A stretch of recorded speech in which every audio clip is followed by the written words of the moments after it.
it's more the sort of native woodland species end of things. But it's an interesting point though, with a lot of Sitka natural regeneration appearing on open ground in Scotland, and people, a number of people seeing a future scenario where Scotland has, particularly Scotland, has a kind of a mixed Sitka birch kind of future, if you're realistic, mixed forest kind of, and more commercial broadleaves rather than just the kind of more rewilding type natural regen. You can also manage broadleaves commercially. I mean, I know of areas in England where that's been done for many years, including from natural open ground, not as part of the transition of. No, I've done that when I've been FM auditing in Gloucestershire areas where you've got regen come over the fence from estate woodlands, for example, where they own the land, they've farmed it in hand, they've excluded the livestock,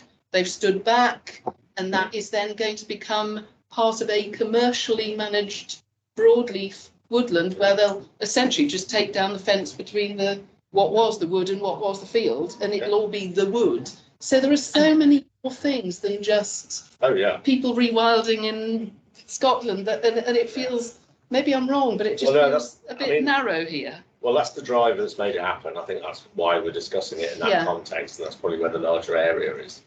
But absolutely, I mean, one thing we have discussed is that, and I remember Vicky saying it in one of the meetings, whatever we come up with has to work in the lowland in England as well.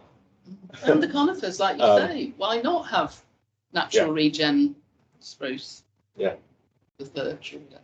So we need to consider all of those within it. So anyway, just to highlight, that's Can I ask who's in the group? Like who's forming part of the working group? Who is it? Who's in? So Karura Estates, represented by Sylvestris, myself, Vicky, Fiona, who's online, who's one of our validators, who's involved in the site. And who else has been drawn in, Vicky? Remind me.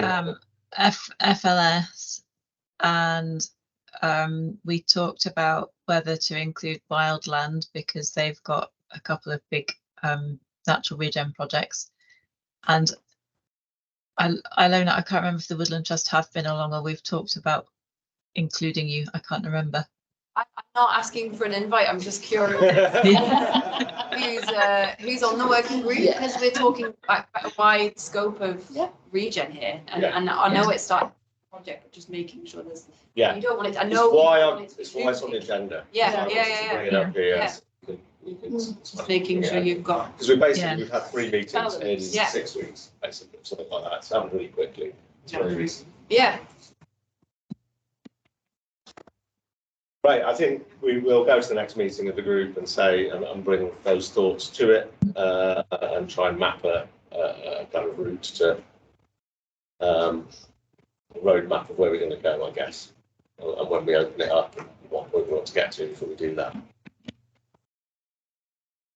Question? Any chat?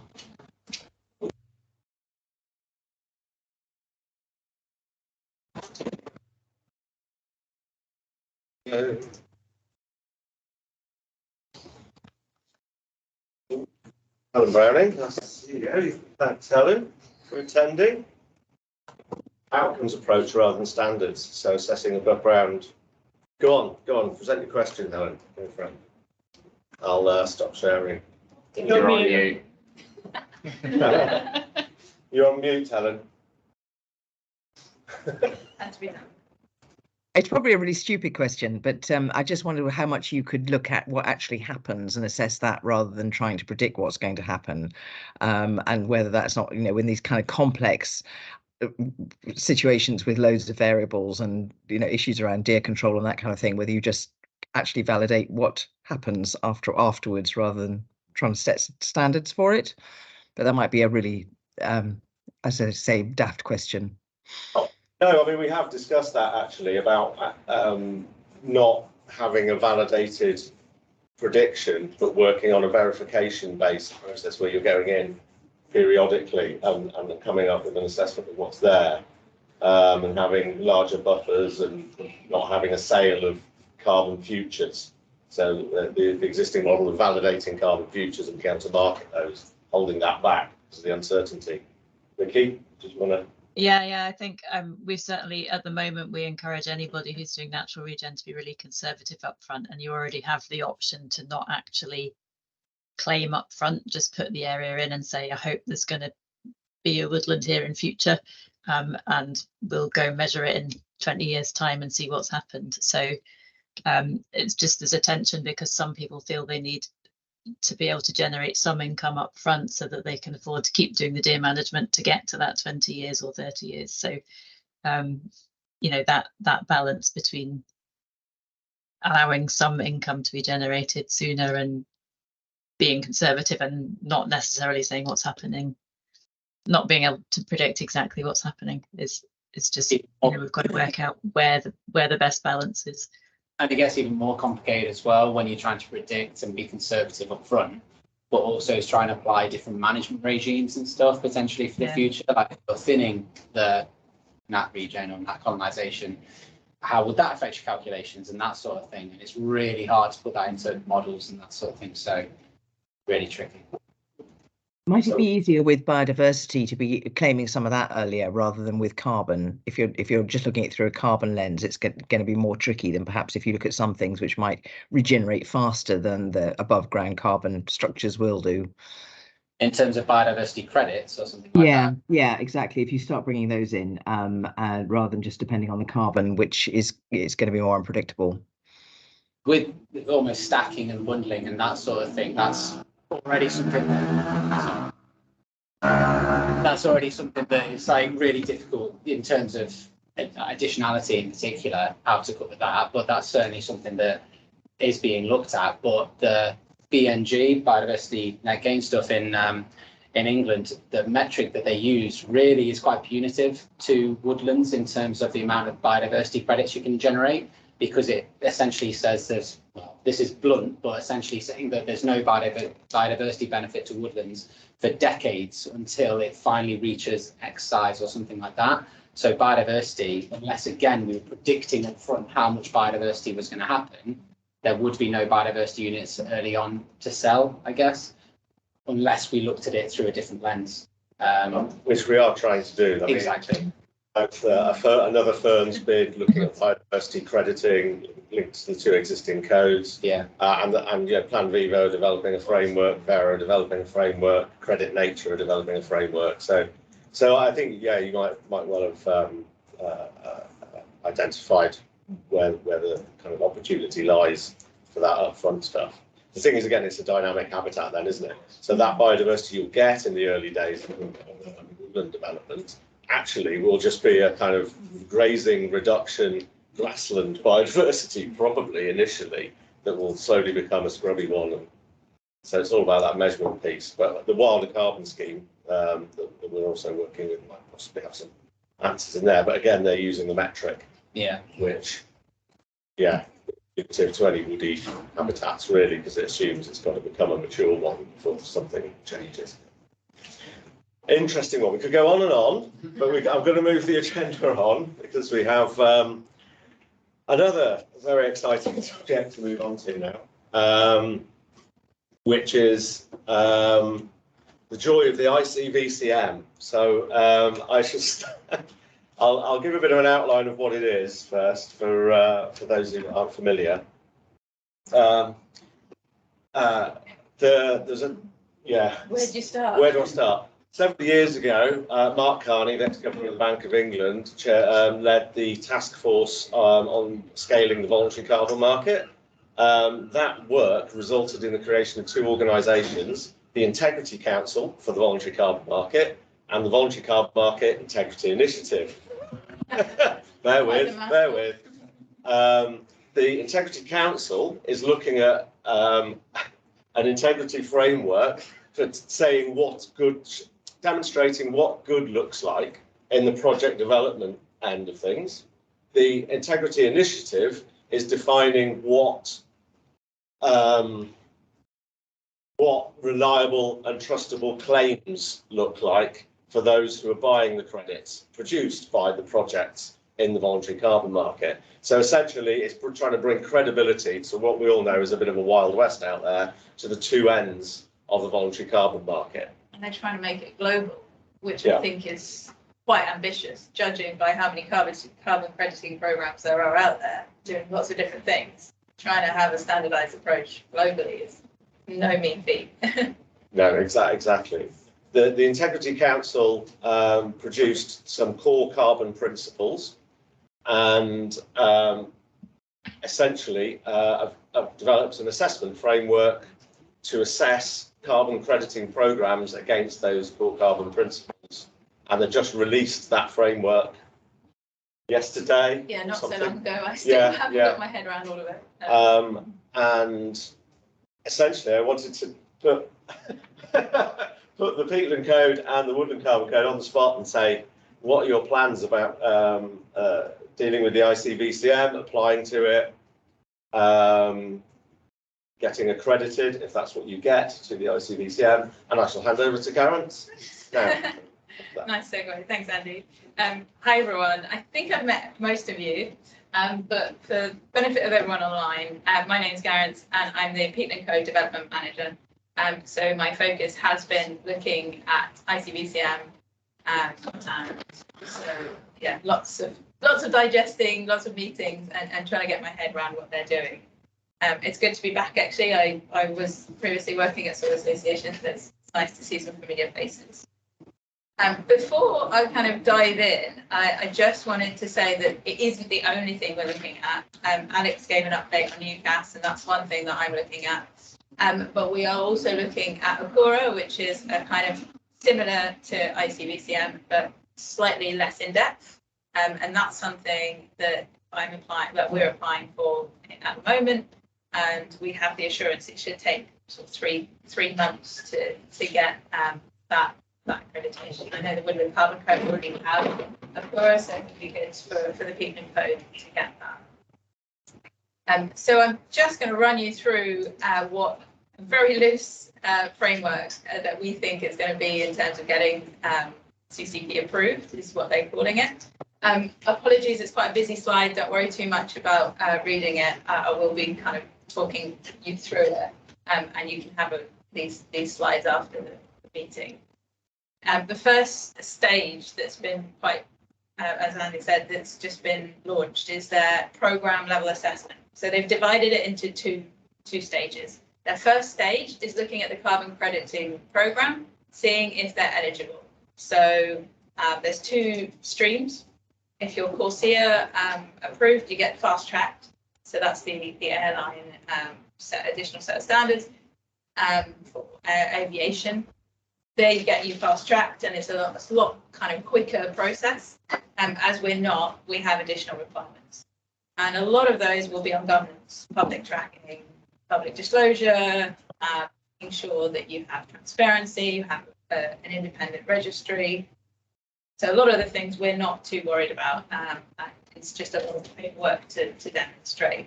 So what I've been doing since March, so that got published in March, is just reviewing it. So doing a kind of side-by-side assessment, going through each of their different categories. So the core carbon principles have been divided into three sort of subsections. So you've got governance, emission impacts, and then sort of sustainable development. And so I've just been going through the Peatland Code and saying, okay, where do we need to maybe make some small tweaks, and where do we see some work? So that's what's kind of that I've been kind of doing up until now. And they, as of a couple of weeks ago, have just launched their portal. So they're now accepting applications, which are exciting. They're fully on a quite sophisticated portal where they'll have ticketing. So if we've got any questions, we can raise it directly with the ICVCM team. That, I imagine, will take the longest, is going through that portal.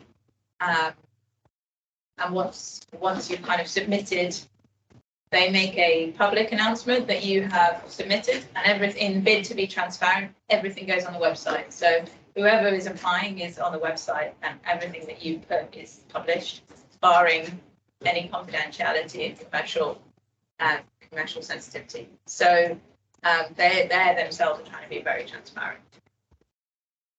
And then the second part, which is just what got published just before I went on annual leave, so I don't have it fully digested, but is their category level assessment. And that is, once your CCP approved, you have this category level assessment, and it's looking at the category that the carbon credit falls under. So they haven't yet defined these categories, but it's loosely been alluded to that it might be like marine, agriculture and soil sequestration, or I think it's unavoided woodland plantations. So those are the kinds of categories that they are looking at. And so we would fall under the agriculture and soil sequestration, and within their category there'd be additional requirements that projects that we under the peatland code would have to meet. And that, I think, is the bit where we're still needing a bit more clarity on what the work, what work we would need to do to be compliant. But that is the bit that we're really going to be kind of focused on. And there are some interesting additions into it. So they have alluded to a 40-year project length. We don't know whether is it a minimum project length of 40 years? They haven't really been very clear on that. And if that's the case, that completely changes the way we do things, because we're science-backed. So we've obviously got our minimum 30 years. So that would then pose a lot of questions as to how we would then, whether we go down that route of changing, and if we can. So that's one of the kind of main things. And I know, I suspect, as Vera, as gold standard, as Plan Viva apply, they go through the motions of trying to meet a lot of these requirements, things will change. I think it's only a matter of time before these kinds of changes happen. So I think that's why we're applying for Akura, and all the work that we're doing for Akura will be relevant for ICBPM, and just slightly waiting to see if a few of these things get ironed out. And the other main other areas that we see we would need to kind of start changing or make changes to the code is around the buffer and permanence. So they deem certain categories to be at higher risk of unavoidable reversals. And so because peat, they deem it to be a higher risk, so have a standard requirement of 20% contribution to the buffer pool, and it be a pooled buffer, which is different to what we do currently. It's 15% and is project based and project specific. So again, that has a knock-on impact on our project developers and existing projects, and it obviously a lot of careful consideration needs to be to look into that.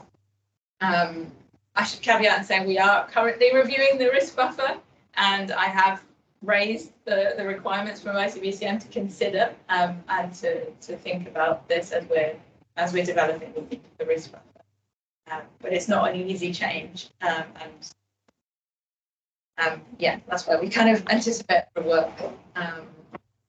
The other process that they have asked is a public consultation, and making sure that any new versions or any decisions you make are publicly available. So that's something we're going to have to factor in any launch of our new version 2.1. It's making sure there's plenty of time for a public consultation.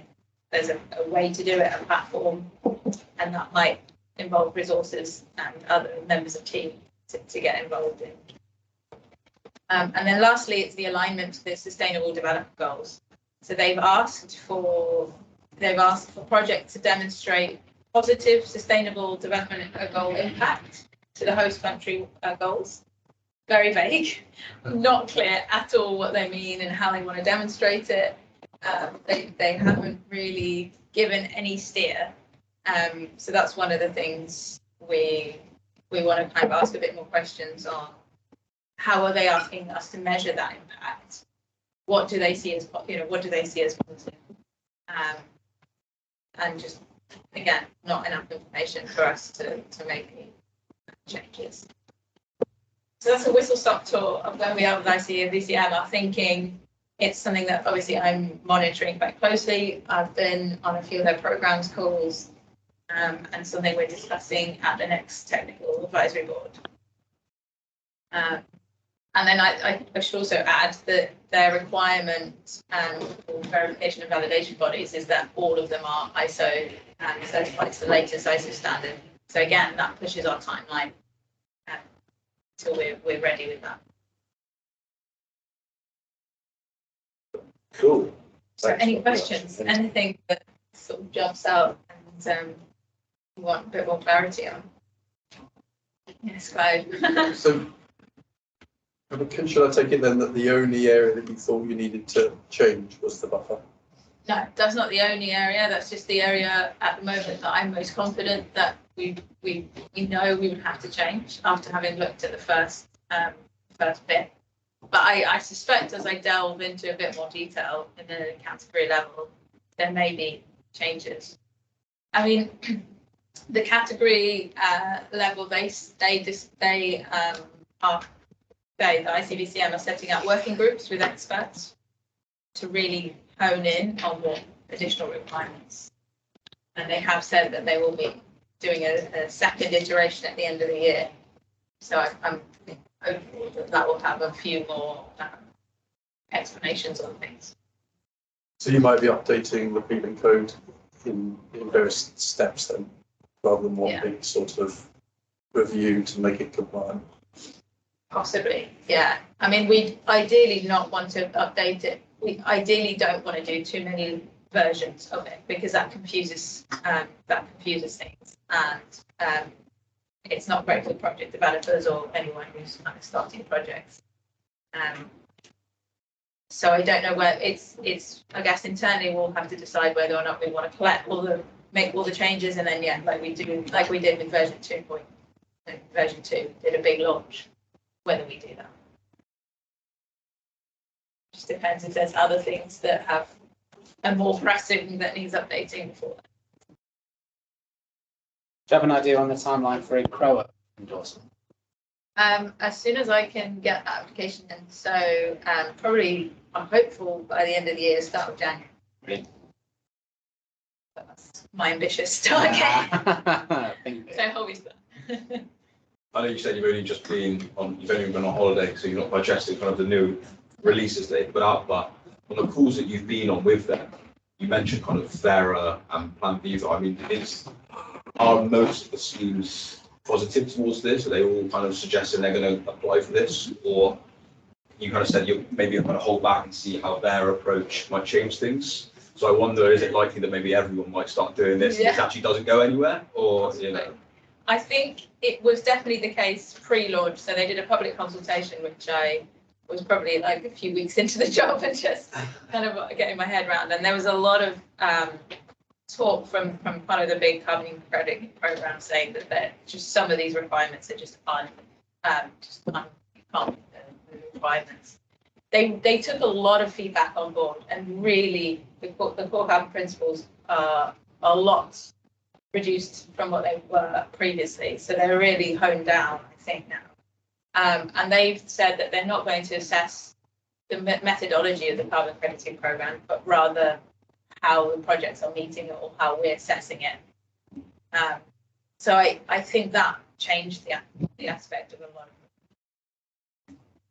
An example, I think this is the same thing, but one example of where they did really take public feedback on board was they'd said that the carbon units generated can't be used against your emissions to formally offset your emissions if they're beyond 5 years from the beginning of the vintage period.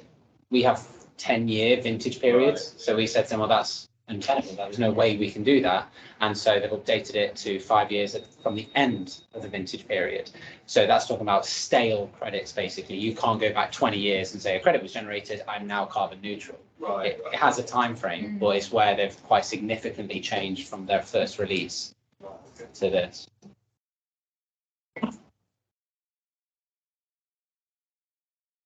Any more? Any additions?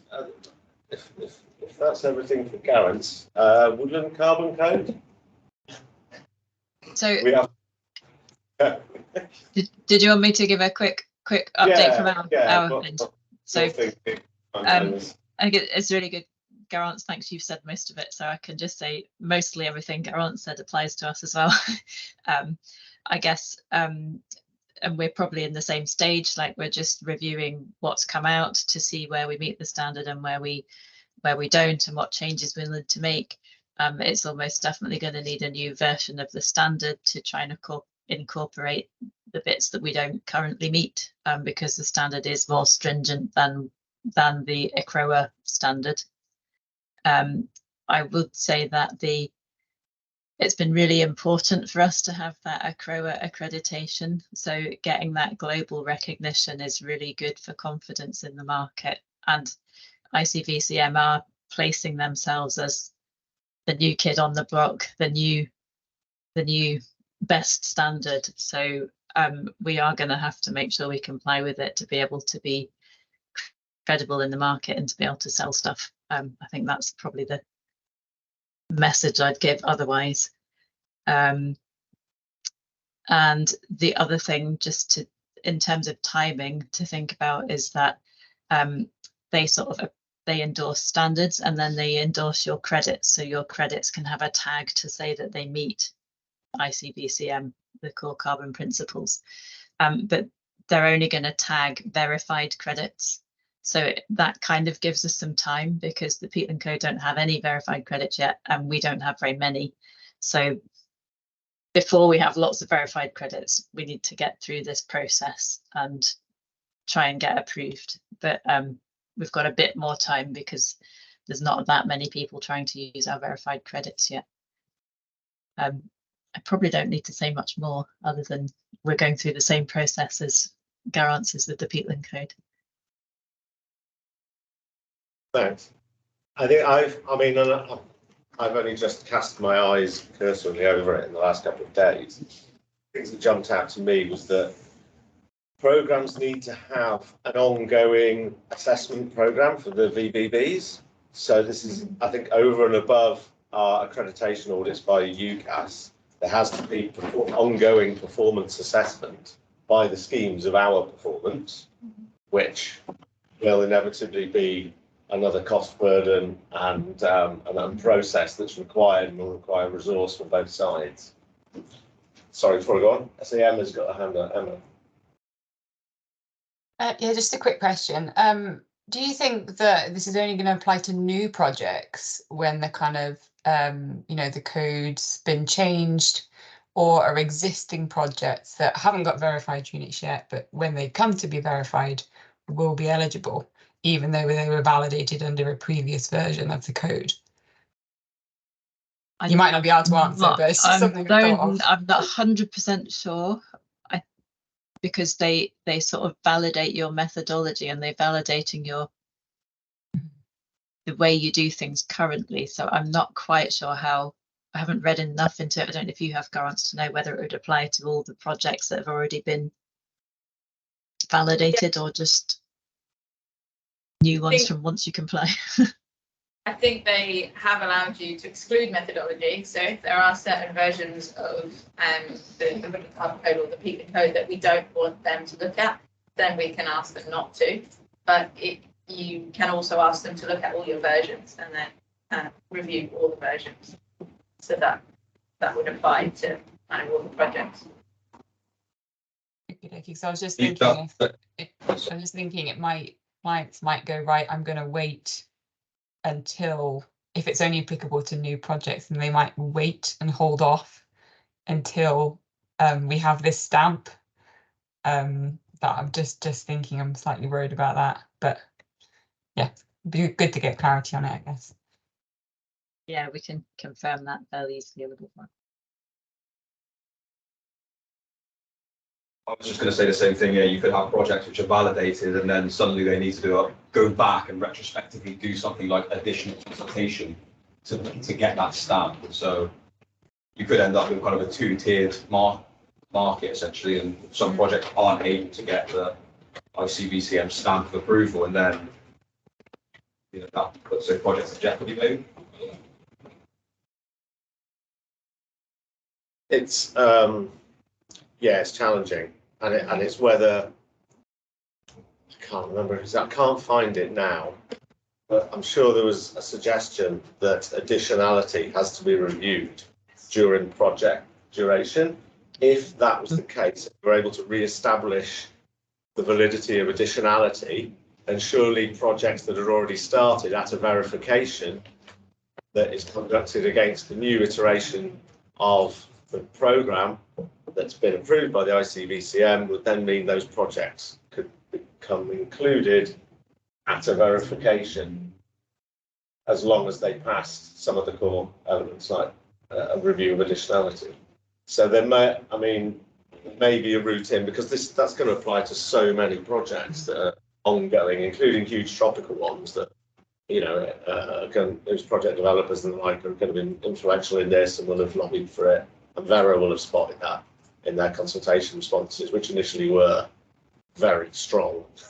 And they were highly critical of the initial ICVCM stuff and are now singing like it's their best friend.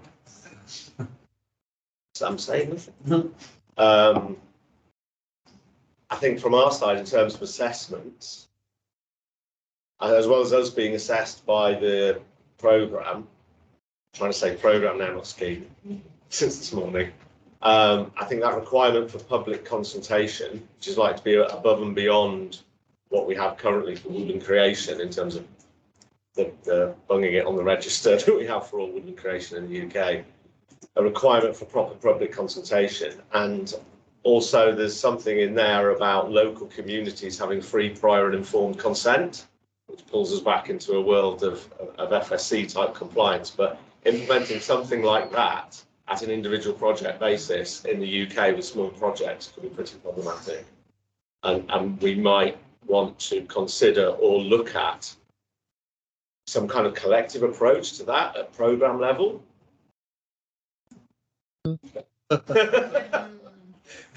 Otherwise, our audits are going to be like all knocking in the local village. You know? They tell you they're going to do that.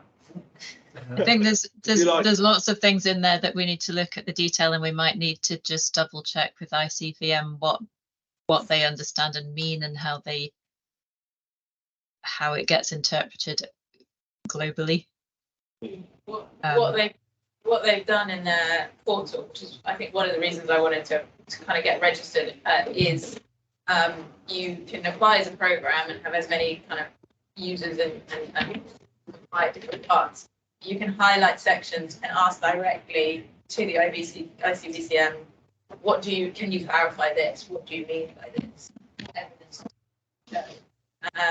Rather than having an email lost. So I'm hopeful that is going to be slightly similar to your system. It's a ticket system that we can ask directly, you know, this criteria. We don't have to spell it out. What do you mean? So, wow. Yeah. Get this talk to FSC. Yes. Well, it's funded by the Bastos Foundation, I think. So there's your answer. Ah, right, okay. Those are one of the partners. Interesting.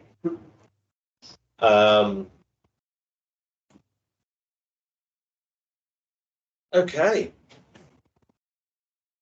Any further questions or discussion or anything? I see. Can I just ask, with the ICVCM accreditation, how is that working in terms of, I'm assuming the BSI standards will be aligning with ICVCM. Is there any kind of risk around once those come out, anything that might be contradictory, or making sure having to do another launch of that case to make sure also is eligible for that? Yeah, it's a really good question. I know Mark Reid has been working with the BSI team to make sure there is alignment between the ICVCM and BSI and pulling out things that are relevant maybe just for the UK. So a lot of stuff in ICVCM, which is like red or which is not really applicable to the UK. But I suspect there will be things in the BSI that programs will have to do to kind of meet those standards. So yeah, it's just finding when do we do these updates and which standard do we go with first, really? Do we do BSI, ICVCM? Yeah. I mean, I was hoping George was coming. George, has he turned up? He said he'd try and make it, and I pointed out this session, but he's hiding.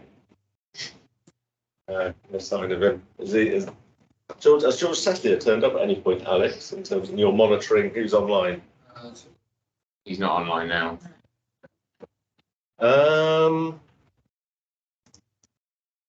But I did notice within the BSI actually that they had included in their report requirements around carbon buyers as well, which is relatively robust of them. And is something we've been talking about for quite a while, but very hard to retrospectively implement. I mean, I'd hope that the two will align in such a way as applying for and aligning with BSI kind of ticks the boxes and makes the ICVCM process more straightforward, or vice versa. Yeah. I think are you linked into the BSI, whatever they call their board? There's a 15-20 member board, isn't there? That's making their decisions. So who's Pat on that, Vicky? Pat is on one of the groups. So we are engaged with them and part of the discussion. So and we have pointed out that all these things need to kind of align as much as possible so that there's not a British standard you have to meet and the global one that's totally different, and to try and make sure they feed in as much as they can, so it's not too much hassle doing both. Well, essentially it's just watch this space, but it sounds like, I mean, we know the difficulty that having multiple versions of the standard to operate to simultaneously is really, really difficult for us. Project developers tear their hair out about it, I'm sure, in terms of changes. Business wants consistency. Yet we know there's going to be challenges down the line. So I think my appeal would be to try and all these things change. It's very clear and flagged well in advance, and understand what's coming and having a good kind of transition or implementation period for it. Maybe there is something to learn from the way the kind of implementation periods that we get in the certification space to adapt to new standard iterations. I don't know, something we'll probably be discussing tomorrow afternoon at the university. Okay, we're now running ahead of schedule. This is amazing. That's just a question from Emma in the chat, I think. Emma, do you want to jump in? Yeah, sorry, I just put it in the chat, the question. I was just wanting to clarify what you said, Andy. Did you say that you think they will require all projects to reassess additionality throughout the project life? And if it doesn't meet additionality at that time, even if it did at validation, then it won't be able to be tagged. The credits won't be able to be tagged as kind of ICVCM credits. Did I understand that correctly? Or did I all I know is I read something in there about ongoing assessment of additionality. Okay. That's as far as it goes. Exactly what that. But as Gareth was saying, I think that the read I get from it is less specific than that. It's about overall governance and mechanisms for controlling it. It wants this program to demonstrate that it looks at additionality in an ongoing way. I don't think it'll be so specific, and so I think we'll be jockeying around trying to find a mechanism that works around that. Because you could end up in a really difficult situation there. But obviously you've got technology-based offsets, which were additional because the technology was new, and now are mainstream and therefore are no longer additional. So it's operating in a similar or parallel space to that, isn't it? And there may be scenarios where that does come to pass, but it's about sensible implementation of that. And I think the programmes be able to demonstrate to ICVCM that they're considering that and not just crediting stuff that is clearly no longer additional. Yeah, and I think it's also about our methodology behind the additionality calculations, and just making sure that that's publicly available, and that any additionality calculator can be downloaded. It's all, nothing's kind of hidden under IP. It's all there, transparent. So I think that's also what they're really focused on. Yeah. And I did notice one, and totally random things I picked up out of it, but one was talking about consistency of communication from projects about investment analysis. So if you've got a financial additionality calculation that says you need carbon finance, but then the landowner or the entity that's owning a new forest creation is advertising that to investors as a good investment, irrelevant of the carbon, then that's potentially contradictory. And there needs to be consistency of that message. I can't remember the precise. I sent that one to you, didn't I, Vicky? It was, so there's all sorts of bits in there that that we're going to have to work through. So I'd say it doesn't need to be a rush. And equally, what you were saying about the transparency piece, if you're applying and everything's up there and transparent, rather than put it up there, find out what's wrong and fix it, that potentially could attract a lot of negative publicity and things.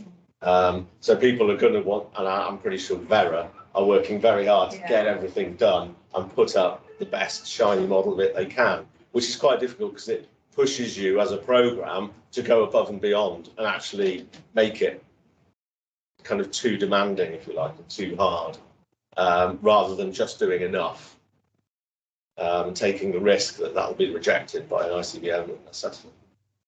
Yeah, and they have said that they will publicly disclose the status of carbon crediting programs. So if you haven't been successful, they will disclose that publicly.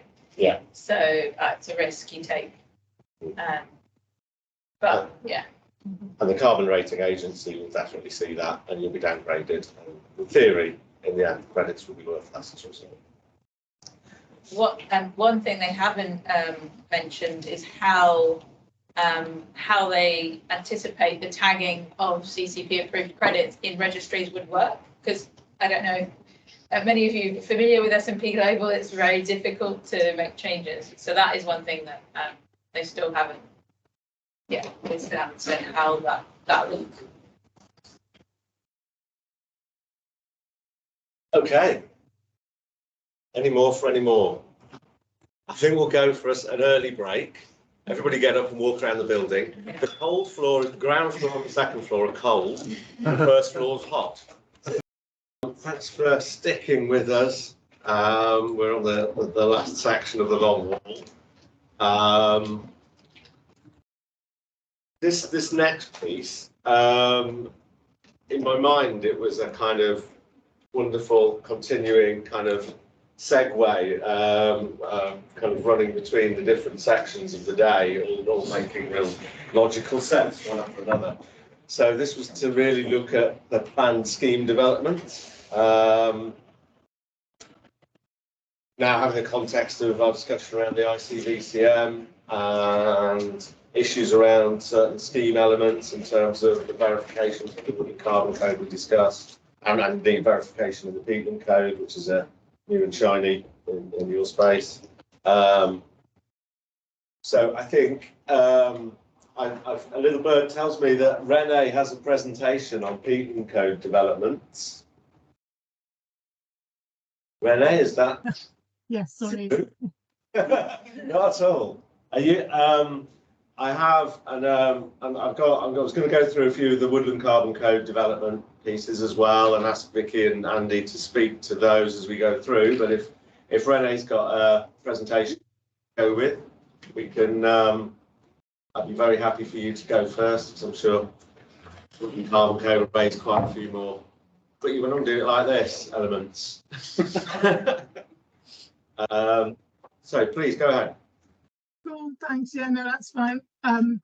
It's like there are some slides. It's not really a presentation though. After like having a quick chat to Jonathan, he just put a few slides together just to highlight where we are and indeed where we are planning on going. Just a few, just to really hard to pass. The audio is a bit difficult in here. I don't know whether it's your mic, your end, or. I can change my headset. It won't be that. Is that any better? Ah, Yeah. Okay, sorry, I couldn't hear you anymore, but it's come through now. Yeah, so just like a few milestones of where we've come from, and then where we are planning on going the next couple of years. So obviously, the start of this year, we launched version 2 of the peatland code, where we now have, there's got a big update where we now have lowland fence included, where previously it was only blanket and raised bog. So that was a really big piece of work. And everyone working on peatland projects knows that there will still be things that we need to iron out around field protocol and things how we do and measure and monitoring things in the fence. We have now registered our 200 project. We're actually at over 200 already. So that's obviously a big milestone. About a year ago, we celebrated our 100th project. So still growing really, really quickly. We've got our first project in Northern Ireland now. The first FEN project is registered, and George from Forest Carbon actually joined really at the right time because we're undergoing the first year 5 verification with Forest Carbon at the moment.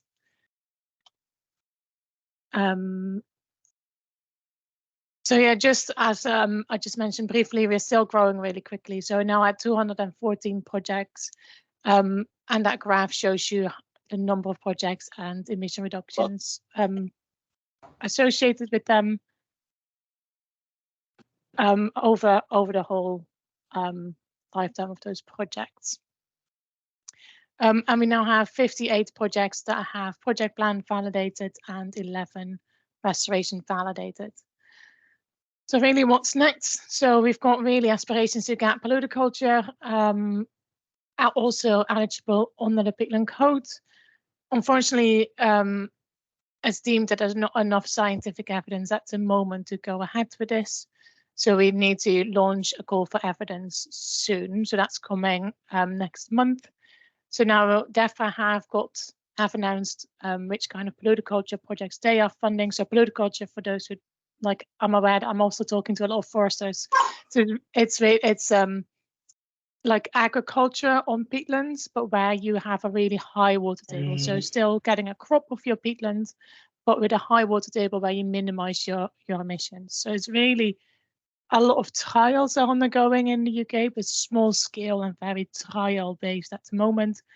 Hence why there's very limited scientific data yet, because we don't always know yet what we're doing, let alone what the emissions are from those kind of projects.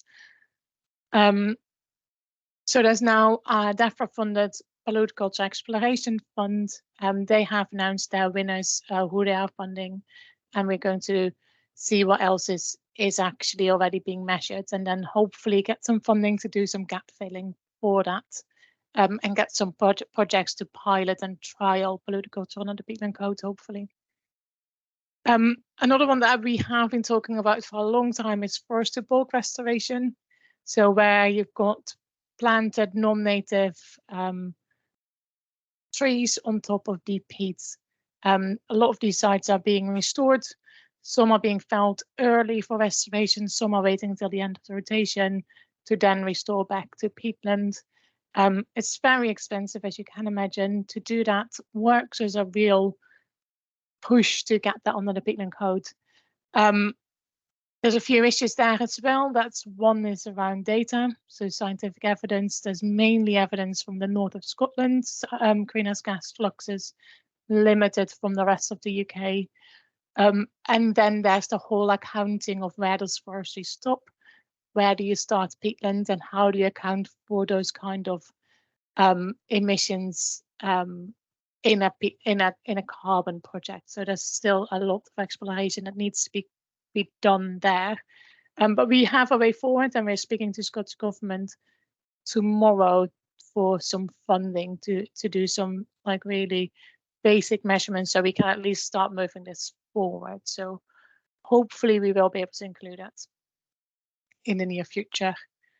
ACOA has already been mentioned. As Karan said, as soon as he is able to get the application out of the door, we will start. He has already started working on filling it in, so hopefully we will get this done by the end of this year. Sorry, by the start of next year. End of this year is very ambitious, I think. And then there is we've got aspiration to start quantifying biodiversity. So looking at biodiversity credits potentially. So we've got a funding application in for FERN, so the Finance Investment Ready Nature for Scotland, something like that. So it's the Investment Ready Nature Ready Fund in Scotland, basically. So we working together, hopefully with the Woodland Carbon Code, as I see our partner in that bid as well. And I must admit, I'm not entirely sure if there's anyone else, but sure Vicky will be able to tell me in a second, or Garant. Obviously, like we will hear, hopefully next month, if we've been successful that work, we're hoping to then be able to employ someone to do an 18-month, so an actual post for 18 months, to really start working at how we could potentially start quantifying and getting the mechanism and the infrastructure and everything then ready for either a bundled or a stacked biodiversity credit. So it's definitely, it's not certain that it will go either way. It will be very much part of that project to look at if it's bundled or stacked or both, or whatever would be the best option. But yeah, we'll need to see if we will get the funding first for that one. And I think that's the main big ones that we are looking at for the next couple of years, and probably will keep us busy for a while. So that was all I was going to touch upon. Thanks. Thanks, Renee. I've got a question. I saw that you said that the first Fenland project's been registered now, and as that's a kind of an entirely new project type, at least in the peatland code, I wonder what your thoughts are around how you're maybe going to run that initial validation. Is it going to be treated almost like a kind of a pilot project in this new type? Oh, sorry, new project type. We need to think about that still. Sorry. It's only registered. It's very early. So like they all require a year's water table baseline before they can actually start any restoration. But we're still grappling with what the best way forward is. If it is indeed more of a pilot with multiple validation bodies or not. Yeah, we'll discuss that further. Yeah.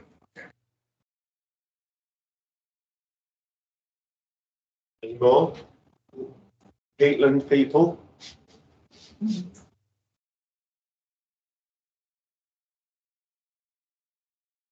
I wondered if, Clive, you had any thoughts about forest to bog carbon generation and linking with regenerative forestry at all?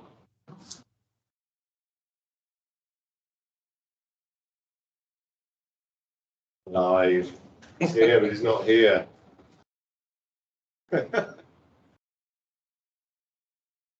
Okay, everyone's happy. Everyone's cooked.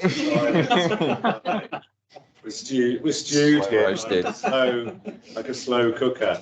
I just keep pouring coffee in. I've got to keep talking. Someone's got to keep talking.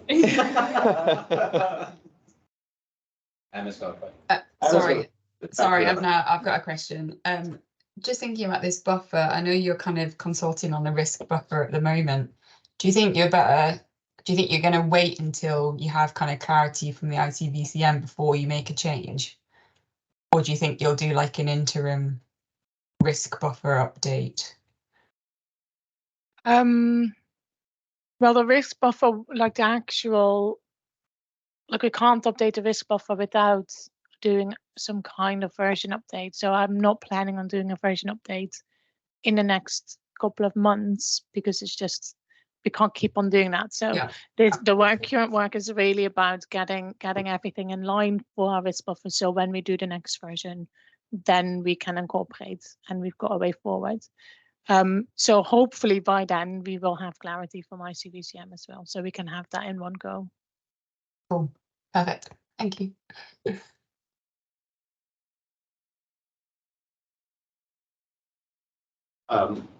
Amy's asking, sorry she missed it, she'd be interested to hear more about the forest to bog development, but I think basically what you were saying was that you need more data initially, and there'll be a pilot. Yeah, so we are currently looking at if we can use like sort of drained state as a baseline for forest to bog, because if you look at, if you would take, as soon as you've taken all your trees off, if you would take that as a baseline for your peatland code project, what we want to do now, like that's something that's being floated at the moment. For that to be able to do that, we need to know what kind of emissions are coming off that, and if they are slightly like if they can be comparable to just a drained condition category that we have. And that's work that we would like to do as soon as we can at the moment. And then there's the discussion around, could you only potentially include those kind of projects under the peatland code if it comes at the end of rotation, trees would be taken off anyway, and then you could potentially take that as a baseline. And that's probably the view that most are taking at the moment, and not cut the trees down earlier to then, because then like the carbon accounting becomes really difficult. If you cut the trees down earlier, then they should come down. That carbon loss, who's then going to, how to deal with that is really, really difficult. So we're still in conversations around that, if that would be an option or not at all. Could you consider maybe having a dynamic baseline almost, where you compare against other sites? So, because you're in a really difficult position, as you say, Renee, with wherever we draw the line, it's really hard to know. 1,000 tons, it could be 10 tons. But if you were to say, right, let's compare it to these 50 other sites, how much carbon have they sequestered in whatever, with the timber taken off or whatever, and then your site, well, that's saved X amount of carbon, that's how many carbon units, and that can be more of a continual process. That's not the way either of us deal with carbon baselines at the minute. It's just if that baseline question is the really challenging thing at the minute that's holding things back, it's potentially another option as to how to look at it. Yeah, it's an interesting way to look at that, at least. Yeah, thanks. Forestry and Land Scotland, up in the north of Scotland, they're removing a lot at the moment. And you said you were going to be in discussions with the Scottish Government, and I just wanted to see if you were, because they'll have before and after baselines. I mean, they're removing vast areas of zoological pine. So yeah, thanks. Yeah, no, we are.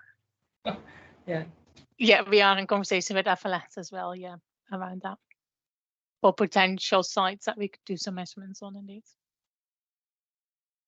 I think Stephen, if he's still with us, is looking at those sites with FLS. Sorry. Don't know if you got any comments, Stephen. No, not really at this stage. I think Renee's right that there's a lack of data from other sites, because all the data's come from basically up in Caithness and Sutherland. So we would need to look at other sites. And yeah, the complications when you take the timber off and how do you account for that timber? That's something we need to think about. Yeah, at different stages, because that's a carbon. Where that timber goes. So yeah, and also it's what you do on the site and how long it takes to be restored and actually get start to sequester carbon, because a lot of what you do in forest to bogs is what's called stump flipping and ground smoothing. So that's going to have a very high carbon emission footprint to do that work, to actually restore the site and raise the water table. So I don't know what the data is, how long that actually takes before you actually start to sequester carbon on the site, or at least reduce the emission category significantly from what they were before. So I don't know how much work's been done on that, because that's quite a big thing. Depending what you actually do on the site might determine what your emission savings are as well. Yep, fully agree. The stump flipping is something that I'm personally very concerned about. Just looking at how much peat gap moves occasionally with that as well. and how much you then get eroded potentially from that. And there's very limited data from that because it's quite a new technique.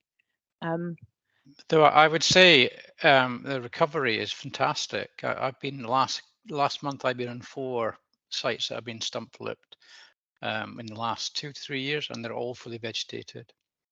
Yeah, sorry, no, yeah. I know the results are really good. And the runoff looks quite limited. There's the evidence doesn't suggest it's creating lots of sedimentation or runoff from the sites. But yeah, it's very rapid, and that seems to be the best method when you have a ridge and furrow system to get rid of that. The places where they haven't done it and it's left the ridge and furrow system, there's trees on all the ridges. Regeneration can be a big problem, yeah. Cool. George, nice to see you. Andy, hi. Good afternoon, everyone. Question, I suppose, both for Rennie and maybe for some of the Soil Association team. Get a sense, we really help to get a sense of how much engagement you're getting from small peatland restoration projects, and by small, they're not defined kind of cut off, but it's projects that are coming in, say, under 50 hectares and below. What kind of engagement you're getting from those project sizes, and have you had any feedback around the associated cost of certification for smaller projects, and this potentially being a barrier to take up? I raise it in the context of a couple of projects I've looked at in the north of England recently, which have been down at even under 15 hectares in size, and if you treat those as single projects, which based on the rules we have to, the cost of certification over a 50-year time span looks pretty eye-watering against the potential income generation opportunity from carbon. I just wonder whether there's any thoughts on that collectively, and maybe explore initially if and how there might be scope to kind of aggregate smaller projects to make that work, because I see that's pretty critical. And the same follows through for woodland projects, but it's a slightly different challenge. But I don't know who wants to take that on initially. Yeah, happy to give an initial response to that. So yeah, you're absolutely right. Small projects don't really work. It's too costly. Like to get through the whole process will cost more than a benefit you will get. It is a barrier and it is an issue. But we've got the difficulty that you will need to assess every baseline. But I'm very keen to hear what auditors in the room will think. But what I've been seeing is how people are getting around this at the moment is they're setting up special purpose vehicles. And the special purpose vehicles can then hold the contracts, the carbon contracts with the multiple small landowners. And they will then be the legal entity that we deal with. So because the main reason why it's really difficult to have multiple landowners in one project is that we issue the units for the whole project, but they're not specifically linked. Like one unit doesn't say that that's that particular area on that person's land. So if one landowner doesn't hold up their end of the stick and units need to be cancelled, it's then really difficult and can cause really big issues. If there's nothing else in place than just having multiple landowners. So with a special purpose vehicle where they can hold contracts with those landowners about how they deal with that, you then get rid of that issue of legal challenges. And then also they can also hold contracts with the public funding as well. So they kind of aggregate all the funding and then have contracts of how to split it and how to deal with it. And it can also be a local community aspect there as well. So they're difficult to set up. It's not easy, so it might not work everywhere, but that's what I've been seeing happening in places now. I mean, presumably the emerging farm clusters might have a critical role to play in terms of aggregating lots of projects, and that could be really valuable. I suppose one aspect is the consistency of land ownership, but also kind of proximity of maybe one phase of works to another, and to what extent that might, you might have a single land holding, but the two projects might be you know, separated by, you know, significant land holding. But anyway, I'd be interested to get the thoughts of some of the SA team if they have any feedback. Certainly, I mean, overall, and we discussed it earlier around the agroforestry carbon code, aggregation is absolutely key to scaling the whole market and seeing the change in the landscape we need to see in terms of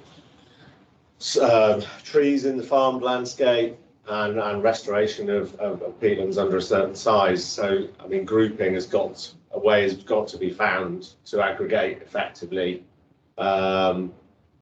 within and between land holdings. And I'm interested about this issue about the legal frameworks. How is it any different to woodland carbon code groups? Surely a single project developer could just bring together numerous landowners, and I think he's going to answer my question maybe. I'm just being naive, probably. I should know the answer to this.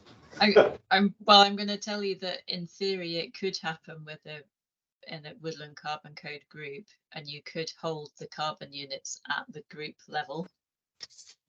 And the trouble is it's never happened yet. And part of the difficulty, which is where the legal stuff comes in, is that unless you've got the legal framework sorted out, no landowner wants to take responsibility for their neighbour's carbon.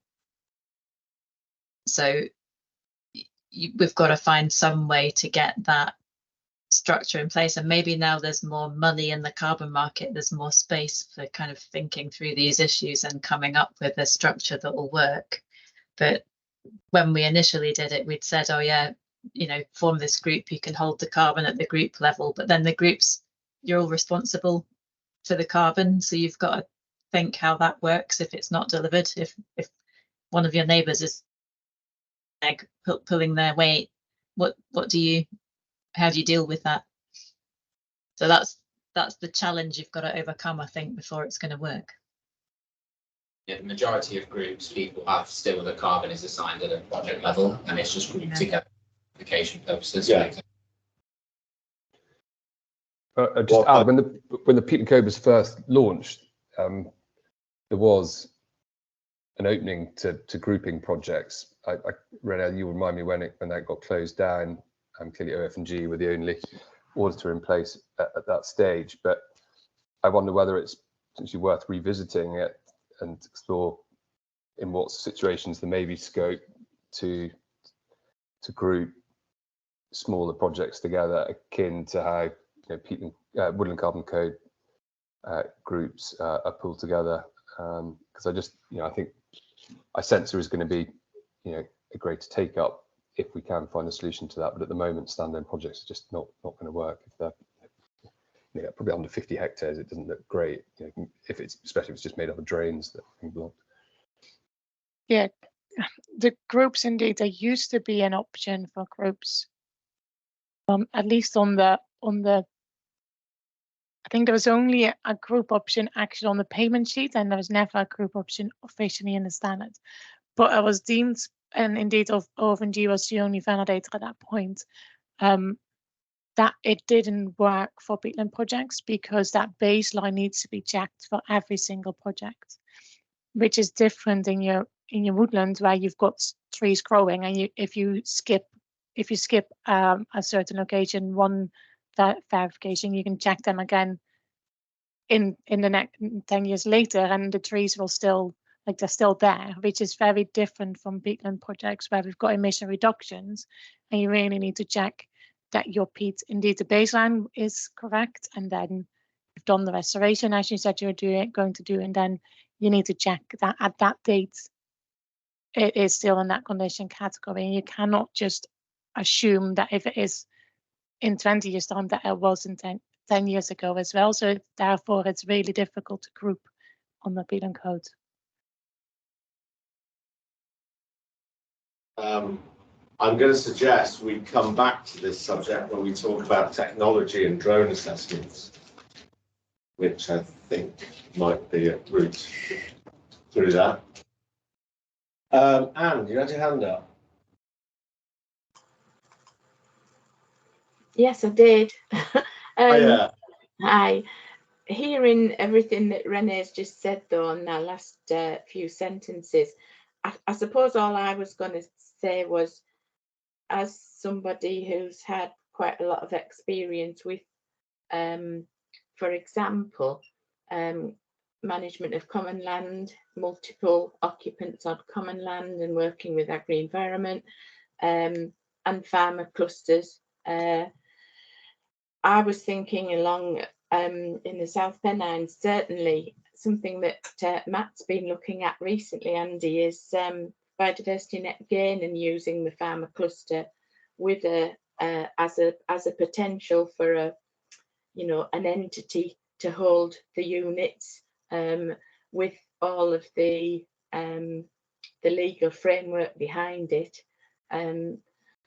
Whether or not that's of any use, and certainly as well thinking about the legal, you know, the legal wording of agreements and almost the, you know, how you nail things back to individuals.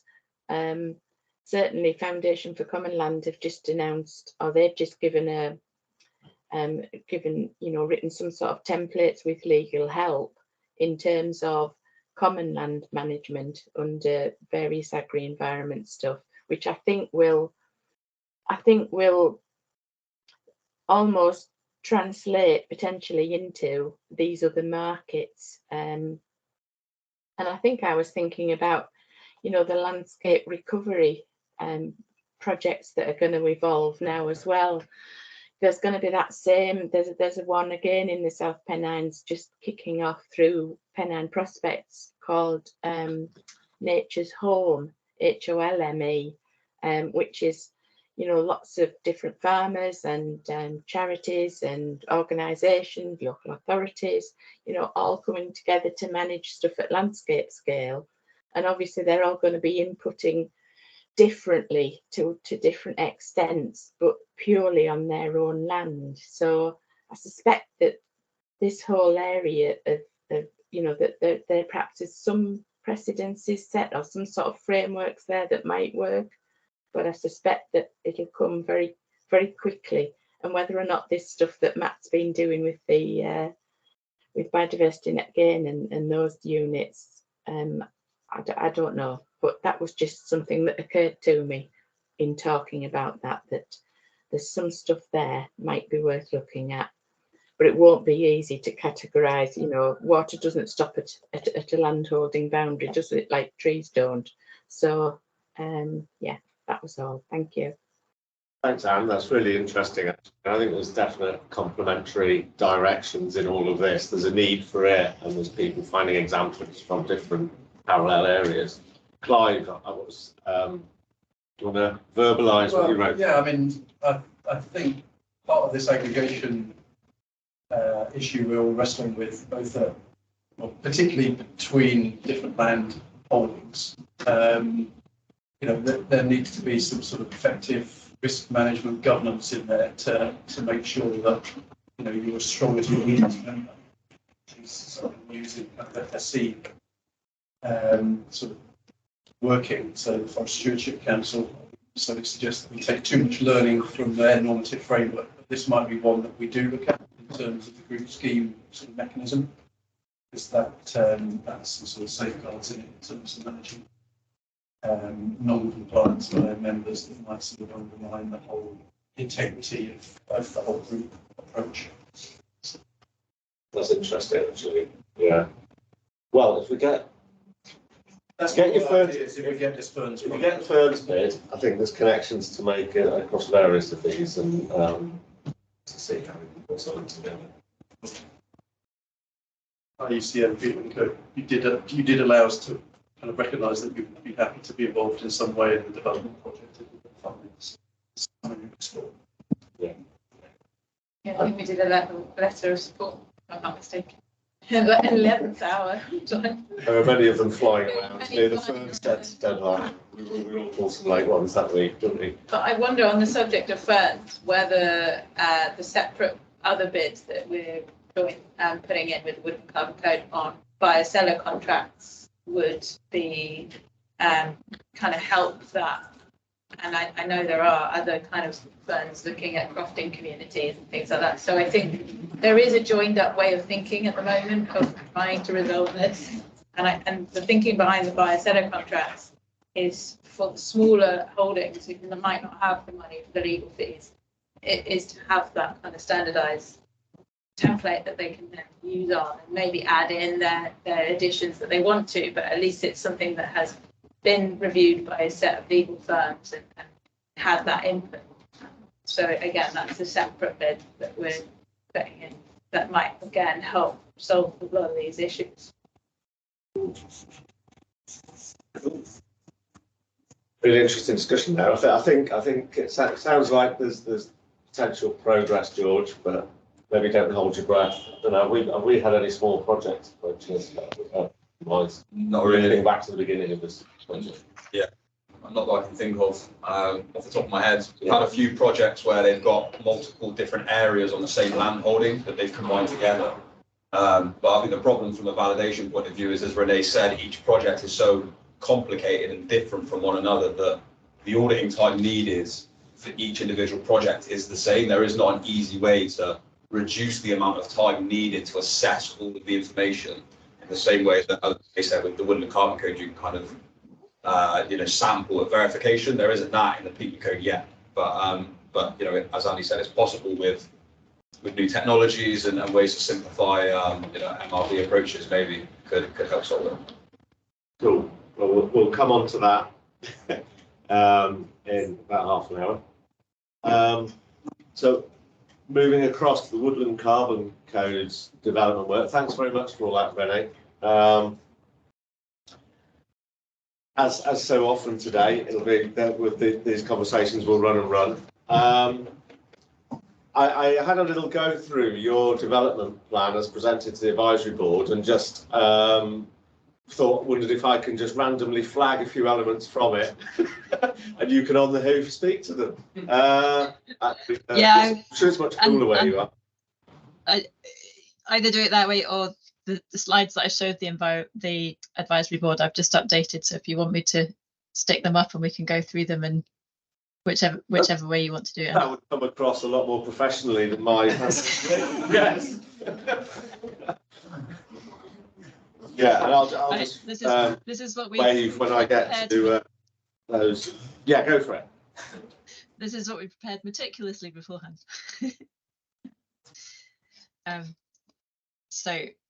Andy, jump in if I don't cover anything that you had on your list. So this was just a summary of kind of the things that we're trying to do within the Woodland Carbon Code over the next couple of years to help move things forward. So one is, you might have seen we've had a job ad out recently, so we're sifting this week for 3 new posts, which is going to help us manage projects as they come through, hopefully much more efficiently with a bigger team, which is fantastic news from our side anyway.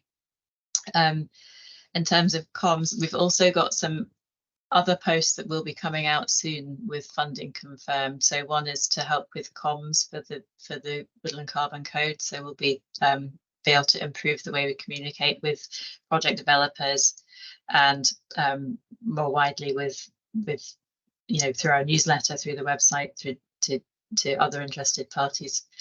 And then thinking about development of the code in terms of core carbon, we're doing a bit more research on additionality, which may lead to looking at changing the way we do the test, but we need to do that work first to look at the other options and see what that comes up with.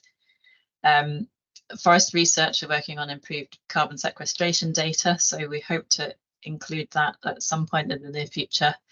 And having done more verifications, we want to try and clarify some of the points in the survey protocol just so that it's as useful as possible.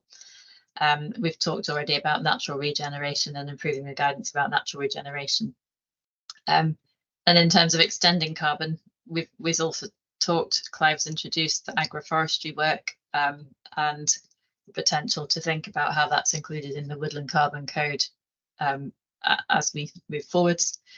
And then thinking about other ecosystem services. So Andy, you'll be pleased to know, and today we've had about half a dozen questions about stacking and whether you can stack the woodland carbon code with BNG, with voluntary biodiversity, with nutrient credits, and so we need to improve our guidance there in terms of whether we allow stacking and how it happens, and if we are going to allow it, what process we need in place.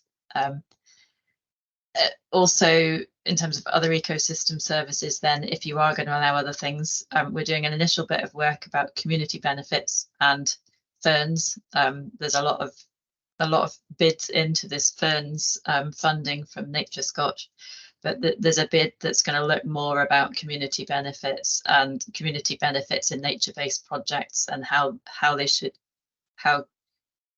community benefits should be represented, how communities are involved in those projects, how communities benefit from them. Then FR have 2 people employed now who are looking at a Woodland for Water code. So they're looking at voluntary crediting of water benefits, starting with the nutrient benefits. So that's being developed over the next couple of years, and hopefully would fit in with the woodland carbon code. So we have the carbon and the nutrient credits in the same place if we are going to have 2 separate credits. You know, this one thing we need to decide is, do we have separate credits for these things, or are we just quantifying the other benefits for the one credit that we sell? Garance has talked about the biodiversity bid in with ferns to look at, should we generate biodiversity credits or measure biodiversity in woodland and peatland projects? And if so, how do we do that, and how do we integrate it? So if we're successful in that ferns bid, it'll be great to take that forward a bit further. And then other things in terms of infrastructure, we have this, Garance has just mentioned again, we've got this other ferns bid in between the Woodland Carbon Code and Peatland Code, which is to look at buyer-seller contracts. So we get, if we're successful in getting the funding, we'll be able to get some legal teams to look at a standardized contract between buyers and sellers, which will help the market and help those smaller participants, and potentially help in those potentially help in the grouping, and for people to be more confident to come together if they know that they've got the bare bones of the contract and they know who's responsible for what. And then we've talked already today about BSI, ICVCM, VCMI, all these acronyms of these new overarching standards that are coming out. So we need to make sure, review ourselves against them and make sure we're compliant. And then another thing we're working on at the moment, like the Peatland Code, is to just clarify our rules around the permanence and the buffer and how it's used, as well as thinking about how PIUs, the rules around PIUs and how they're used by companies. So do you assign them or do you transfer them to the buyer? And just being totally clear about that going forwards. We've talked about the validation verification standards. I won't say any more. And then the other thing is just about improving our governance of the programme as a whole, partly to make sure we meet ICVCM, and partly just this wider expectation of more transparency. And hopefully with greater capacity, we've got more, we'll have the time to do more, have more interaction with stakeholders and have more time to consult with people as we and explain more about the changes as we make changes to the standard. And we also need to think about how we, as this grows, how the standards body can become more self-sufficient in terms of generating some income to be able to manage the standard. So at the moment we have 5p per unit levy on every PIU issued, but just thinking about that going forwards in terms of the amount of revenue that generates to help us manage the standard, and whether we keep it like that or whether we change to something slightly different to ensure that the standard is sustainable. I think both Woodland Carbon Code and Peatland Code need to think, how do we manage the standard going forwards? So that's a quick summary. Was there anything else on your list, Andy, that I've not? Oh, but there's a few bits. Well, one actually, which was is not one of your posts around GI. I was going to just add GIS. That. So just add a couple of things to add, Vic, as well, just with regards to the cons post. There's potentially some more posts coming as well, one of which is focused on GIS and the way we implement that, process that. Alex, we obviously spoke earlier about pre-validation mapping. Could we just get the GIS shapefile sent straight to us? So improving that sort of process would really speed things up, which would be great. So that's one of the potential posts. And then again, looking at a more MRV focused role. You've already mentioned technology and drones, which we'll come on to later on, but looking at that for the validation and verification process in particular as we go. And the final other thing I was just going to mention, Vicky, was just the ecosystem marketplace work that they've done on the transparent carbon pricing. Oh yeah, so that's so we have done a piece of work on carbon pricing. So we hope to start publishing carbon prices for both Woodland Carbon Code and Peatland Code, and we'll look at how we develop that in future. So it's been great that all the project developers have been willing to disclose their carbon prices, and we're very grateful for that. And we hope that we can continue that going forward, because it has produced some really useful data, which we hope to publish soon and then keep publishing, so that you can track how the carbon price changes over time for both standards, and also if there's any difference in price with different types of project or in different areas of the country and things. Cool, thanks. That was, the GIS was the big one for us. Just obviously we get big delays on map checks, which is improving. Yeah. But it's still a big one for Absolutely. Us. And obviously we get blamed by a lot of project developers. Let's go to the effort of telling them to pass it through instead. But anything that delays the process, slows the market growth. Well, another question about the reviewing additionality again. So we just do a huge piece of work. Change everything. I'm not sure it's reviewing it again, but when we made the last update to additionality, part of the agreement or the understanding was that we were going to do another piece of work to look at potentially a more flexible test and see whether that could work. So we're going to look at what the other carbon standards do in more detail and see if we can learn anything from them, to see if there is an option to have a more flexible test for different types of project, but also to think, well, over time, some of the standard values we use in the standardized spreadsheet are going to become out of date. So at what point do we update them, and how often do we do that? How do you balance the kind of need for consistency so that people can plan, with making sure it's as up to date as it can be, and what's the best frequency to make changes, and how do we implement that if we do? What sort of metrics we base eligibility for different versions as well, because a massive thing for you guys is version control becomes very complicated if we start having 6 versions of the additionality test, that you could use any version that you selected as a project developer without really work. So again, okay, well, if we said, if you have registered by this date, you use this version, okay, well, what unintended consequences may happen because of that? Okay, well, let's say project start date, or let's say there's lots of different ways of looking at it, and every single potential way of periodically reviewing those values and then trying to implement them, any changes. is fraught with some potential unintended consequences. So it's just, we're really wanting to be careful that we don't jump into it with, without really considering all of the implications, essentially. Okay, yeah, no, that's fair enough. I mean, that does not need to be maxed out, does it? What you do, what you take. But we can compare it like for like in terms of output carbon. Sure.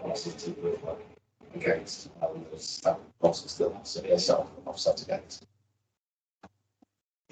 Cool. I think the other thing I had was just an observation that the community bolt-on Ferns bid could actually be the answer to the FPIC, free prior informed consent requirements in the ICBCM. That's quite relatively simple bolt-on, which actually kind of leads on to the tech discussion a little bit. Some thoughts I've got around that.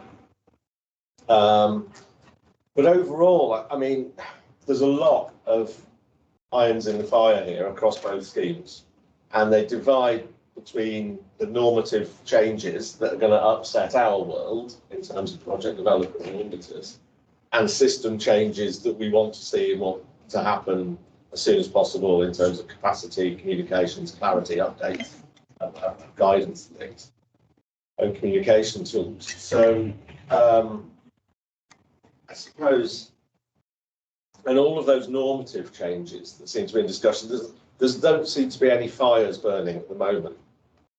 There's no this needs doing now, otherwise it would collapse elements.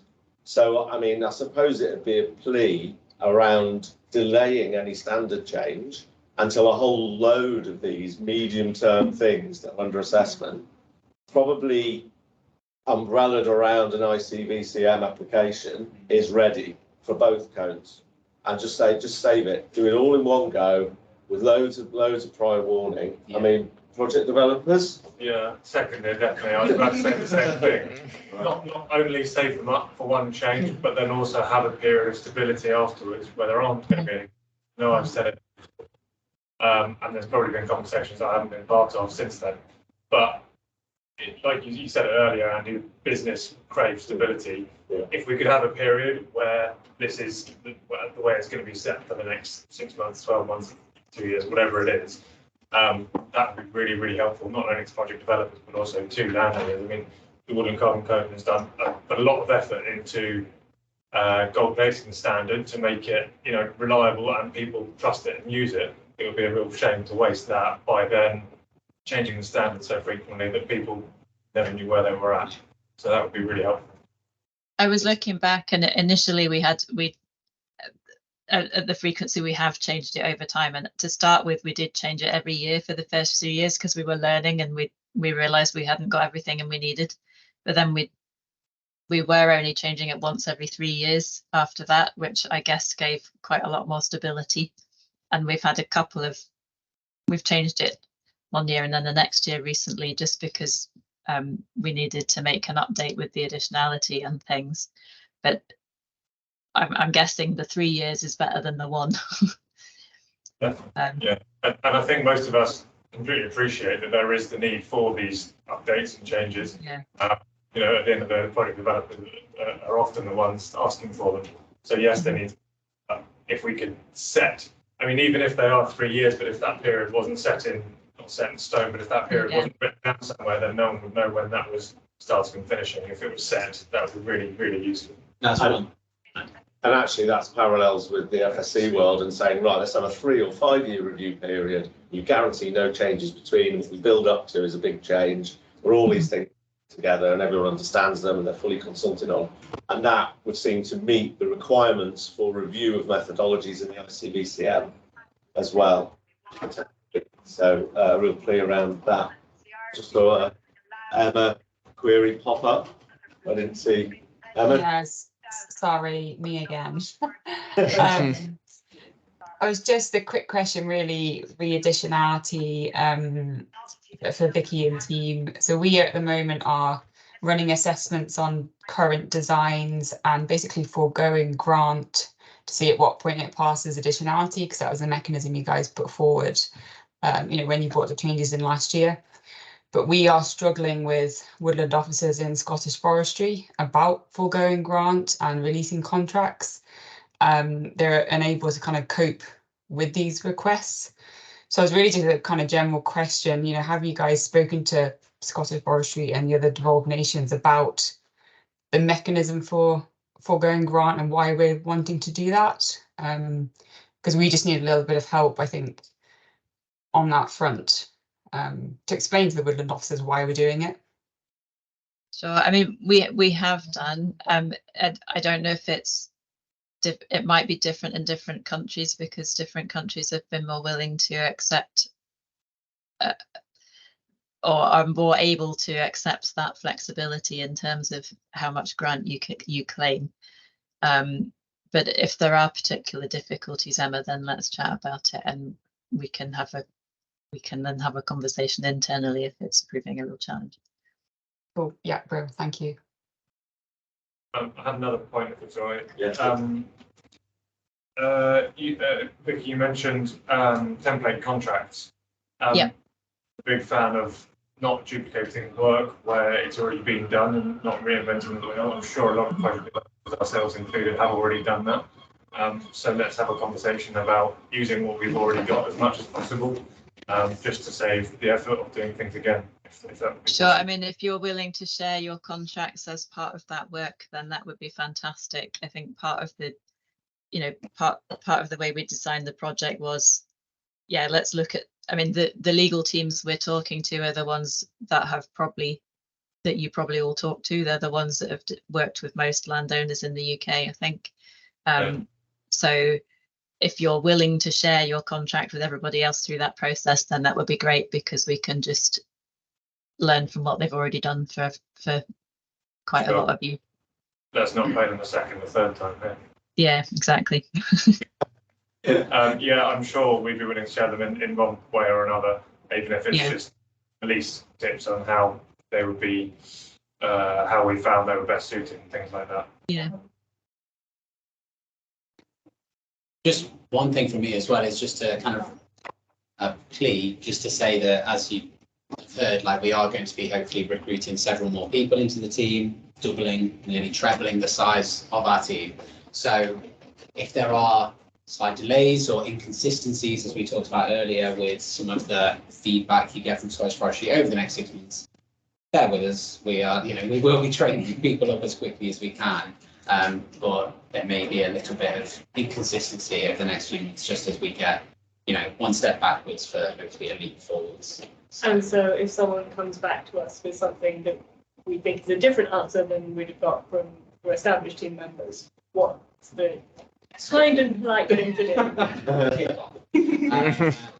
Absolutely, yeah. So if, for instance, we bring on someone new and they were reviewing validation and they said, oh, you've got to do X, Y, or Z, and you're like, that's not really the case, have a chat with them initially, but I'll make sure that when we're speaking to our own team members, I'll say, look, if you are unsure of any of these things, speak to Vicky or myself and we can help you, guide you, or the other established team members. And then if they do push back again, then just come to me, Vicky. It's probably easier way of doing it. But yeah, I'm sure there will be some of that initially. But I think Vicky and I will be making sure that we say to the new team members, look, these validators have a great deal of experience. They've dealt with this for years. They know what they're doing. Give them the benefit of the doubt. If they say this is needed, just have a chat with us. So I think it will be a little process.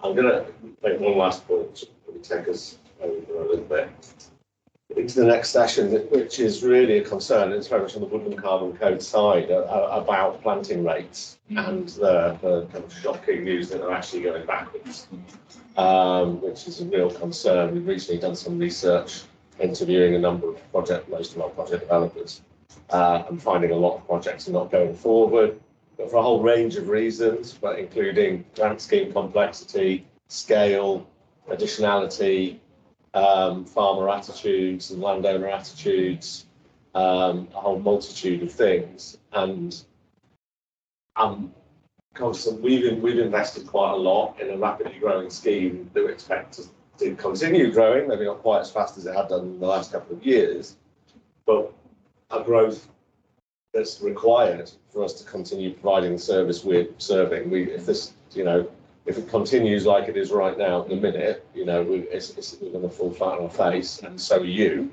by recruiting a whole load of staff that you only have funding for a certain period, and having to find a way to support team from the scheme, which if it's kind of flatlining as it is at the minute and steady state, it can't support financially.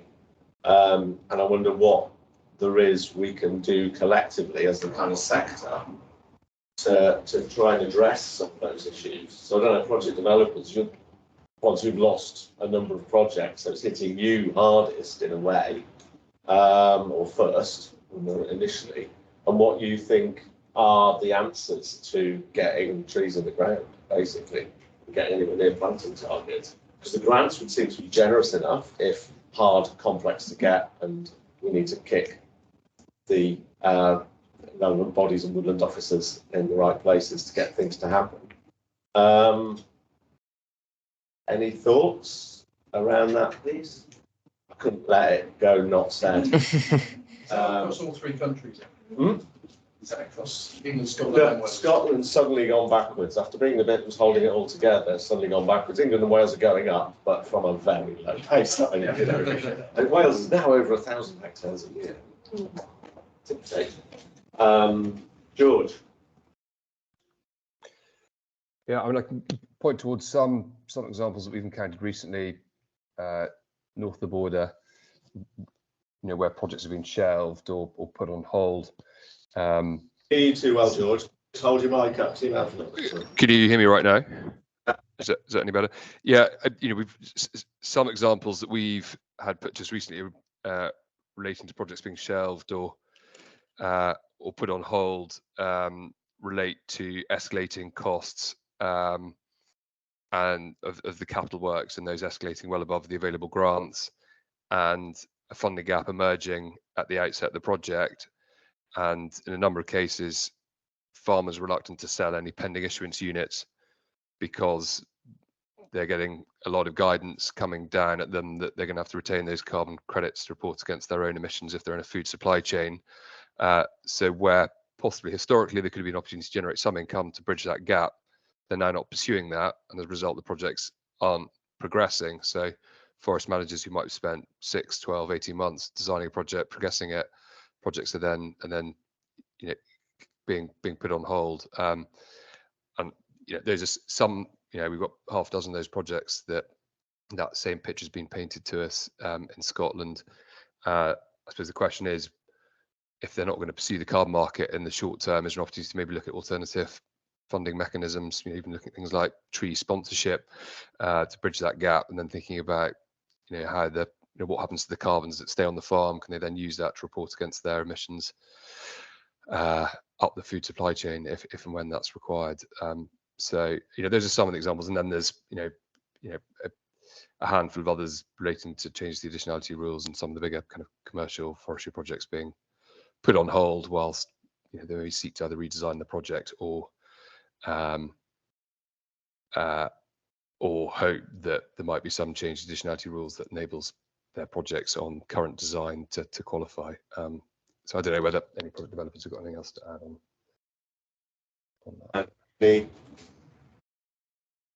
Anyone else with a response on that? I think from what I've seen, the projects that of ours that have dropped out generally being due to the system, the slow system, the hold-ups, the complexity, the tape, things like that. So that's not within our control, unfortunately.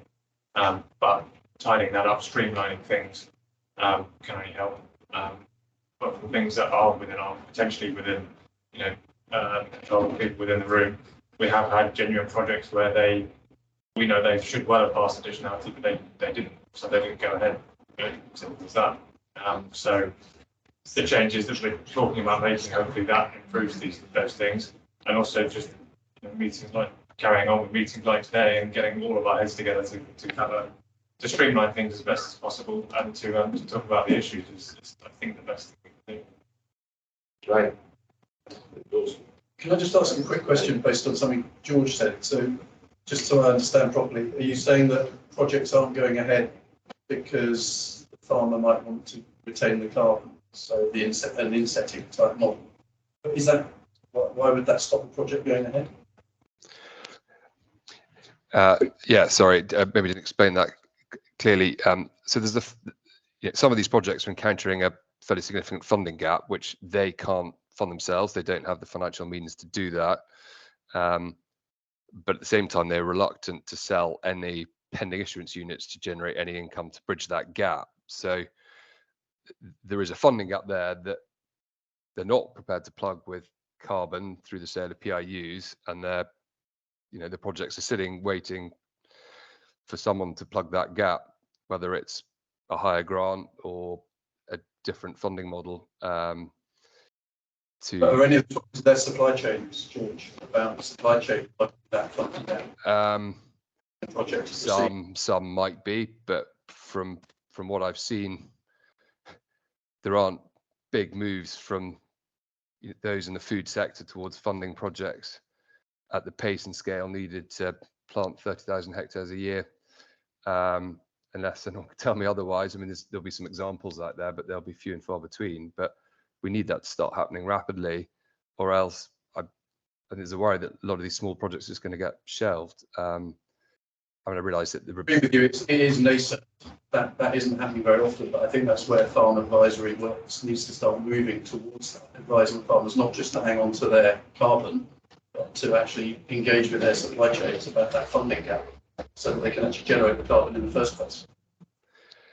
So it's a wider point. It's not. I'm just picking up on your sort of observation.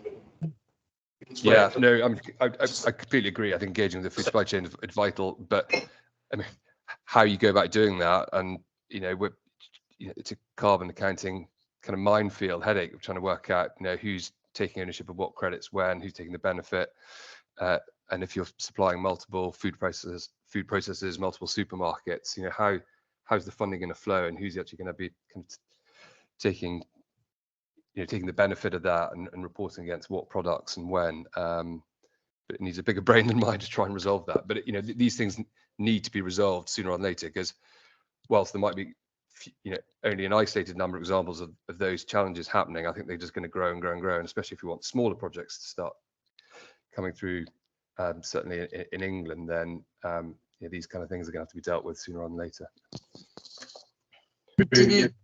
Underestimating complexity, but I think it's a bit of a cop-out for the farm advisory services that are out there just to say hang on to your carbon, but that's the pointless statement if you haven't generated any carbon. Yes, hang on to your potential might be one day carbon in that field. Well, I would agree with you on that, but it doesn't seem to be doing the job. So Vicky, sorry, you've got your hand up. I was just going to ask whether you feel that Scottish Forestry now offer a loan to the landowner before you get the grant. Is that I don't know the detail of how it works, but does that help at all, or the other model that Nature's Scot have proposed with this agreement with the Hampden Bank and things, where the landowner can get a loan? Does that help at all, or I guess if they still don't know what income they're going to get, they're not willing to take the loan to be able to do it in the first place? Or yeah, look, those things might help. It might not necessarily overcome the fact that your fencing cost has escalated by massively ahead of the grant, and you're still scratching your head wondering how you're going to repay that loan with what. But yeah, I suppose time will tell if and when the Hampden Palladium opportunity starts emerging at a large scale, and ensuring that if it does emerge, that it's accessible to small projects, not just 1,000-hectare woodland creation projects. I think that's what's going to be critical, because we're clearly not going to meet planting targets through just planting those bigger scale projects. I've got a couple of things here. One, that the grant schemes need to review their standard costs in the face of an inflationary environment that they've fallen behind. There's probably a lobbying piece we can, Scottish Forestry could do internally, essentially, on that, and that we can do. And it's a shame, Annie from Forestry England's gone, but we'll follow Forestry Commission England. has gone. But also we can pick up in the lobbying piece with DEFRA potentially around that. That is preventing the parliamentary revolution we want to see. Right. And interesting on that supply chain actor kind of corporate scope 3 emissions, whose carbon is it debate. I had an interesting discussion at an innovation forum event in Amsterdam where we had representatives of PepsiCo saying farmers in their supply chain who are putting in agroforestry systems couldn't possibly sell the carbon because it's their carbon. So the arrogance of the corporates in terms of their assumption that anyone in their supply chain who's doing anything in relation to saving carbon emissions or to sequestration removals, it's actually it's an emergency. As the siren goes off on the street outside, but that kind of arrogance of the supply chains in whose is it? And the debate we had there, I couldn't help saying, well, surely it's whoever gets there first. If the farmer puts in the agroforestry system and finances it with carbon offsets that they sell somewhere, it's done. And if that's then part of the supply chain for the corporate, then when they map their scope 3 emissions, that supplier is going to have a lower carbon footprint. And so it seems to work in my head that it's done, as long as it's done one way or the other. And for sure, the farmer or the landowner is going to get more resource out of selling the credits themselves or pooled in part as part of a cooperative than they are by waiting for their supply chain actor to do it. Because their supply chain, their customer, is probably going to say, do it or we won't buy it from you, aren't they? Or they're going to give them some absolute, peppercorn amount of money to do it, the bare minimum they can get away with. I mean, a lot of them are going around talking about how they're setting up tree nurseries in the tropics to supply, small farmers, smallholders with agroforestry systems, but it's not going to match up to their potential to sell stuff actively themselves. So a lot of just transition stuff there. But I'm ranting. Won't be the last time. I also had to thought the tenure. So there's the tenure and that overall stewardship that comes with the tenure. So it comes into the sociology of it all as well. It comes under particularly in remoter areas of Scotland and other areas of the UK. That's a totally different subject. Yeah. Well, it's not totally different, but it's another mix. No, we were never going to hit it all today, but that's one that could really go on. Okay, it's a quarter of an hour late. We're going to move on to the technology piece. This is really thinking about. It was kind of provoked a bit by our work in the Peatland Code, project developers bringing us drone-derived site maps and assessment baseline, also rectified mapping. Thank you. And then going on our first Woodland Carbon Code Year 15 verification and trying to battle through head-high bracken and bramble on a slope like that. Whilst a drone operator came and mapped the site above us, and some of the photos you can actually see our heads into the slope down below and amongst it trying to do the survey plots. So the development of technology and use of it to streamline speed and frankly increase the accuracy of MRV work altogether is something that I thought we'd like to discuss. And I see that James Braid has joined us. James, thank you for your patience. I'm sorry we're overrunning a little bit. James, you're muted. Hi there, sorry. How are you? Not at all, you're not first today. So thanks for your patience and thanks for joining us. Could I ask you to speak a little bit about the work you've been doing on the Peatland Code, and then we'll look at some examples from the Woodland Carbon Code as well. Thanks. Yeah, sure. So I've been doing drone work for various people. Some of them are here today. I've seen some names I recognise. So hi. Yeah, so I've been doing it for several years now, and I would start with doing a pre-restoration flight. I can do flights during the restoration, after the restoration, and I recently got onto the 5-year validations as well. So, there's various stages I can get involved with. I think possibly what the easiest way to run through this is to actually show you an example. So if you don't mind, if I can share my screen. Okay, I think. Yeah.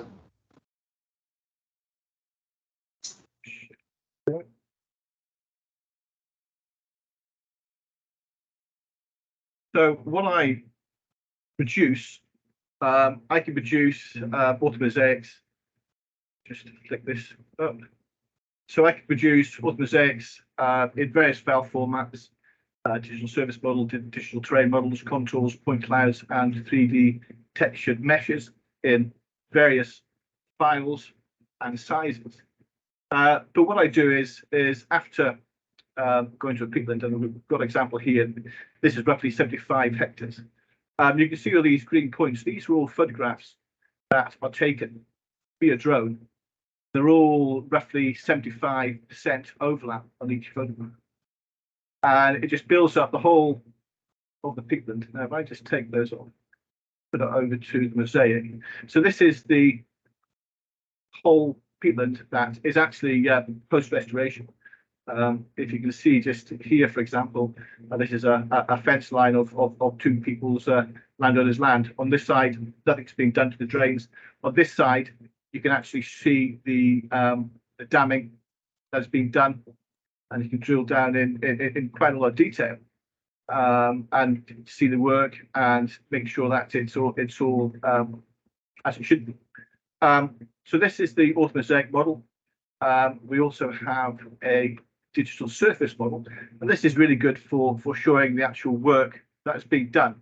So you can see where all the peat damming has been done. You can either count them. I think some people have tried artificial intelligence to actually count them, which would be the next step, I imagine. So this depicts the red ground is, well, the red area is high ground flowing down to the blue ground with all the vegetation colour stripped off. So you see a basic formation of the peatland underneath. You can strip that further to the digital terrain model. That strips it even further, so you can see the flows of the water and the hags. So that's the automosaic, the digital terrain model, and the digital surface model. So I can see there's a lot of detail, and there's a lot more detail than a satellite. And I found a lot of clients are doing the restoration without any drone work. But then the contractors are out in the field, they are doing all the work, and they come across either dams which drainage or hags which haven't been plotted, so they have to go back and to their client to say, listen, we found this. We then have to go to people with action and say whether they've been or if they can include them in the budget and things like that. So it all takes time. With this, you can just if you do a pre-restoration, you can go into the areas and you can see what sort of damage is on the hillside. If I just flick over to the ray cloud and take these camera rays off, you've got the 3D model as well. So not only have you got the automosaic with great detail, you've got a 3D model of the whole peatland. So you can actually see pre-restoration where you need to go, do all the project management, prioritize what areas you need to go and see, what areas you don't need to go and see. And you can just hone in, you can do risk assessments, you can see how much peat has been displaced, you can measure volumetrics, and you can do an array of other things. But it just gives you the whole peatland in one place. And I think it's a great tool for efficiencies and what have you. I'm showing you the desktop, and you can also transfer it to a web-based application. And actually send a link out to either clients or whoever you are wanting to discuss this particular peatland with. They can view it in the same manner as I'm doing it now. You can flick over from 2D and 3D in the same fashion I did with my desktop. It takes a while to come back up. So, as I said, I do this pre, post, and also for the validation stages. Again, I think with that particular client, we're in discussions about how best to represent the area for the actual verification stages. But there's a lot of areas you can get information from. You can get volumetrics, areas. You can get volume. So on the right hand side here, you've got volume of this area here, or the volume that is below this plane. So basically all the peak that's been displaced. You can also get elevation profiles and things like that. So that's really what I produce. And I think it's a very, very effective way to project manage projects through all the stages. If anybody has any questions, please ask away. I have a question, James. Yeah, a couple of our clients are starting to, use yourself and others to do this sort of drone work, and I think it really does help out, especially with the baseline assessment of these sites, but also as you've shown, you're able to compare before and after as well. I'm just wondering that the technology or the software that you were using before you showed this kind of online version, what sort of software is that you were showing there? Is that ArcGIS or QGIS, or is it something completely separate? So this is photogrammetry software, and the producer is Pix4D. I just find they're the best supplier of this software. You can get others like Drone Deploy and things like that. And it's Pix4D who offer the cloud-based service where you get a link, you send the link out, and anybody can view it through that link. And it's great for discussing a peatland with people in various places. You can all see the same peatland and play around with it and project management effectively.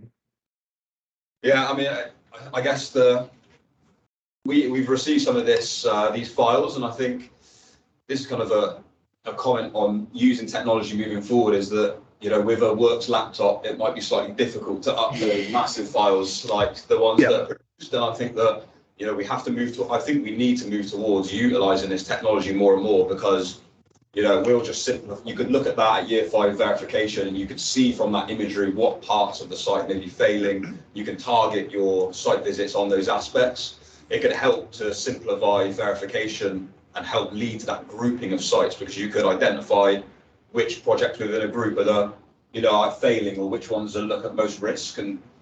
But there's going to have to be an investment, I suppose, in getting the knowledge of how to use these systems, as well as the equipment to use them as well.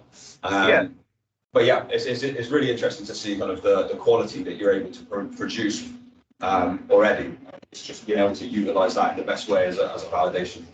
Yeah, I think the big issue with this, you're right, it's the management of the data, and all I do is collect data and put it into a visible format. All the files I was showing you before, or a lot of them, go into ArcGIS or QGIS and what have you, which I'm sure you're all familiar with.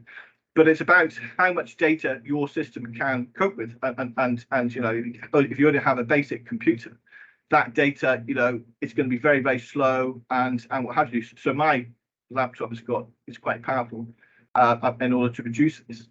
But it's also about having to plan how much area you want to do. So I've had requests for 1,000 hectares, 2,000 hectares. Now, when you start asking for that sort of size of hectareage, the first question I ask people is, how much can you do in a year? How many can you do in 2 years? So try and phase that. Otherwise, you're going to get a huge amount of data all at the same time. You're only going to be able to manage possibly 200-300 hectares of that large area. So how are you going to deal with that? And by the time you come to use that final bit of data, that might be in 3 or 4 years. Do you have to go back and redo that? Because some of that data may well have changed, because the ground may well have changed in those few years before you actually get onto that data. So I always try and tell clients, how much can you do in a year? So let's do that, so you're not bombarded with a huge amount of data. Yeah, thank you. Cool. Anne-Marie? Yeah. Hope you can hear me. Yeah, I just had a question. In terms of have you seen any when this can be used? I'm just thinking that the type of areas where you might have to go and use this drone technology. I can imagine potentially like in Scotland where there might be certain months a year where this might not be very easy. Have you found any limitations to the data that you receive? It's the weather is bad or anything like that? Yes, I think just now it's a very, very difficult period with this weather front in. It's all rain and wind and very, very interchangeable. So I've found this summer quite hard. But saying that, over the past few years, I've done in fact, the area I showed you on this peatland, that was done in November. So you can do it throughout the year, but yes, the remoteness of jobs is quite difficult, getting transportation to the areas, and you're carrying quite a lot of equipment. So you've got to pick your equipment, how many batteries, and what have you. So you can get over these. I was again up in the Cairngorms, and the walk-in would have been about 13 miles, but you get a 4x4, and it gets you to the actual mountain or the area where you're going, and then you may well have to hike several kilometers up the hill to get to your areas, to get to the high ground. So the remoteness, that does affect you. Weather, yeah, it does, and you have to look for the right days, preferably a sunny day with no wind, which would be perfect. They're little gems up in Scotland. They come around very, very infrequently. But yes, it is a big factor, but you can work around that by being nimble and flexible and always watching the weather fronts and planning ahead. So yeah, it is a factor, but it can be done. And as I said, I've done drone surveys throughout the whole year. Right, thanks. Andrew, nice to see you. Hi there. A question probably for Jonathan, if he's still there, and for James as well, actually. So my previous job, we used James quite a few times. Very good service, so say that. One of the questions is with the new portal. So what I've done previously for validation is uploaded Pix4D web links for soil association, and I was wondering, because obviously I've not heard Stephen's on this call as well, and I changed jobs before he would have probably got back to me on that one. But is just sending a web link through to soil association for validation, is that enough, or do you have to actually have the raw data sent through in these sort of mega sized files that James produces? And then the second question would be for James, in that the web links that you produce for Pix4D, how long do they stay active for? So, you know, if we come back to verification at year 5, you know, are we still going to be able to compare by clicking on that link back through into the sort of the cloud where all the data is stored?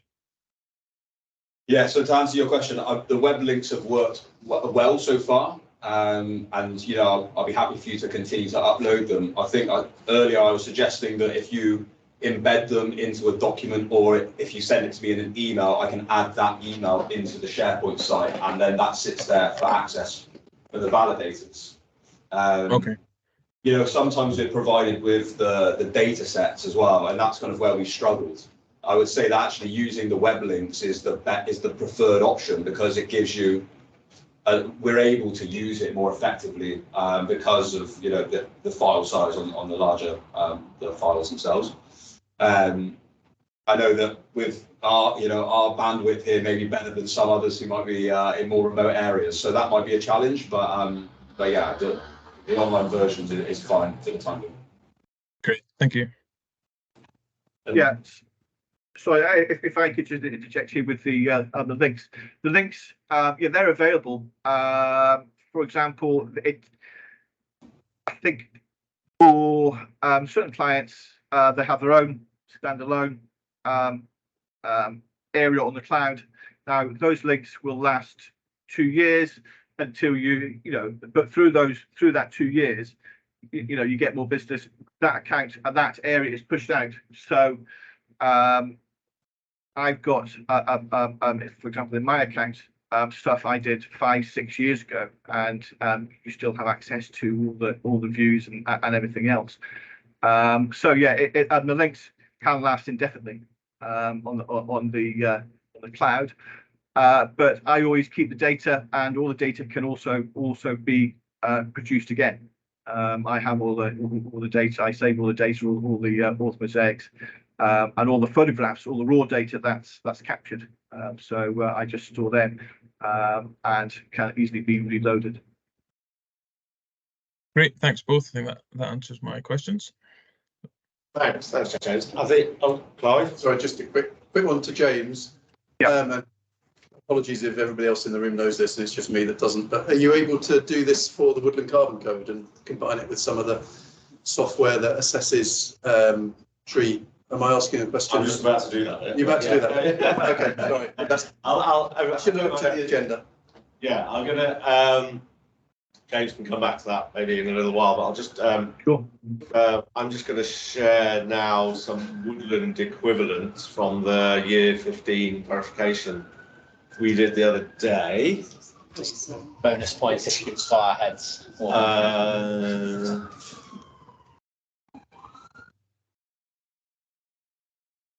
So this was actually not the year 15 verification. This I just wanted to show you how using LiDAR they can actually identify individual trees, compare that to the underlying ground geology, and from the two calculate the volume of above ground biomass. In this particular example, they used drone survey to identify thinning densities. Particularly, I think it was around diseased ash removal on a site, to be able to then calculate the harvest volumes that were coming out. So, as a forester, I just thought this was great. Show you that bit. But has it been ground validated then as well? Yeah, they went in and then harvested that, and he said it was more accurate estimate of the volume that was coming out than any inventories of them. But then contractors tend to do inventories by going, well, there's about 10,000 tonne there. When I was one. Yeah. But this is the so this is the overall map of the orthomosaic overview of the plot. So you can see the individual trees quite clearly in some of the survey plots that we were doing. It's on a very steep slope. Obviously, the trees have grown better towards the bottom of the slope, 15-year verification. The drone in question here had two kind of fittings to it, a high resolution photo and LiDAR, and then is able to compare the images. It's just a case of, I think, working beyond this to come up with actual timber volumes, not volumes of the whole vegetation that's above ground level, which is where we're at the moment. I think that's probably just some calculations that need to be made. Certainly what you're doing here is surveying an entire site, and any sample plots are only that, and the inherent potential accuracy of those as an extrapolated assumption about the whole site, show how, that anything that measures the entire site, however inaccurate through conversions it is, surely has got to come up with something as good as the sample plots can. And this particular site, I mean, it was incredibly difficult. We had to go back a second day to do the sample plots, and there was quite a few of us on site. As you say, it only has to be as good as what's currently being sampled to be cost effective, just because it's just so much more efficient timeline. I think Vicky's got a question in a minute. Vicky. I was just going to say that so we've done 3 year 15 verifications so far, and all of them we've tried this where a drone's been flown as well as doing the field survey. The drone's obviously much quicker. It's when we get this new person in post that's going to look at verification, it'd be really good to just compare what you get from the field survey and what you get from doing the drone survey and coming up with an estimate of carbon, and then seeing actually, because it's more than one company that's done it, what maths have they done between the picture and the amount of carbon, and is it consistent? And I don't know yet if there's I don't know that there's an agreed way of getting from the LiDAR survey to this is a volume of carbon, and I think you're always going to need to do some ground truthing, but we need to do that work just to look at the two and just to understand what's going on and understand what algorithms have been used between what the drone sees and coming up with the biomass estimate or the carbon estimate.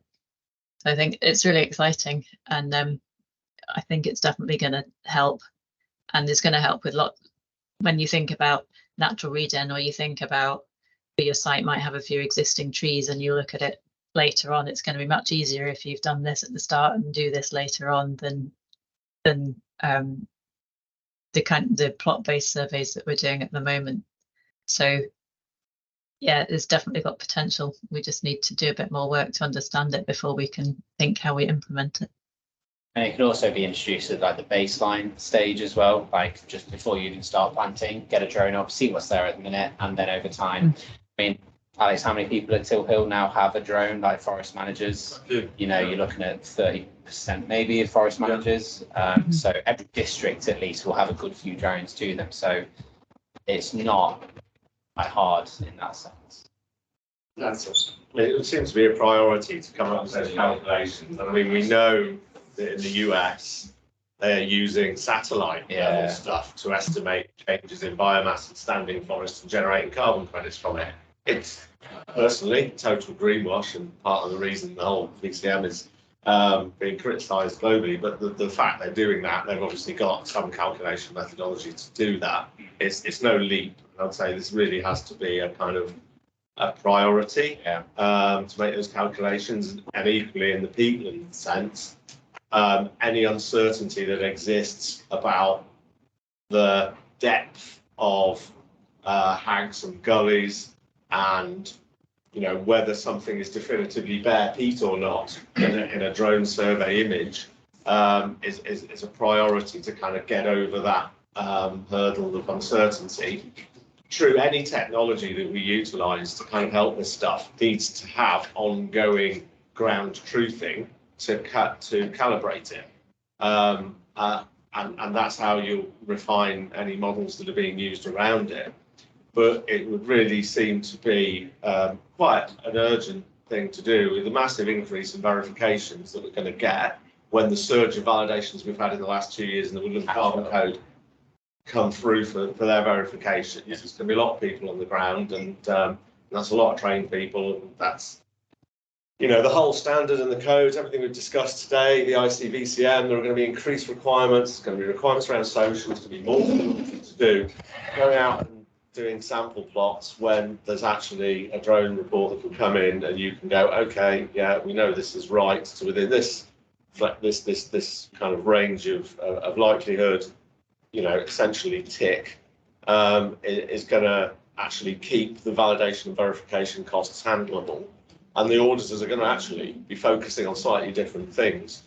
But what I think I wanted to do with this session really, and the conclusion of it, is turn to the schemes and say, how are you going to put in place processes to approve the use of this technology and have a mechanism for that calibration going forward, so that we're not, this needs to be a priority action that's in that whole pool of medium-term normative changes that we talked about for the next standard iteration, which we're going to say is 3 years from the last one. So you've got 2 years. And then it's got to have something in that says this is how you improve drones for use potentially without ground verification on a plot basis. I still think you need to go to a site and look at it, but going to a site and looking at it to get the overview piece and go, yeah, that drone stuff I got is this place, essentially,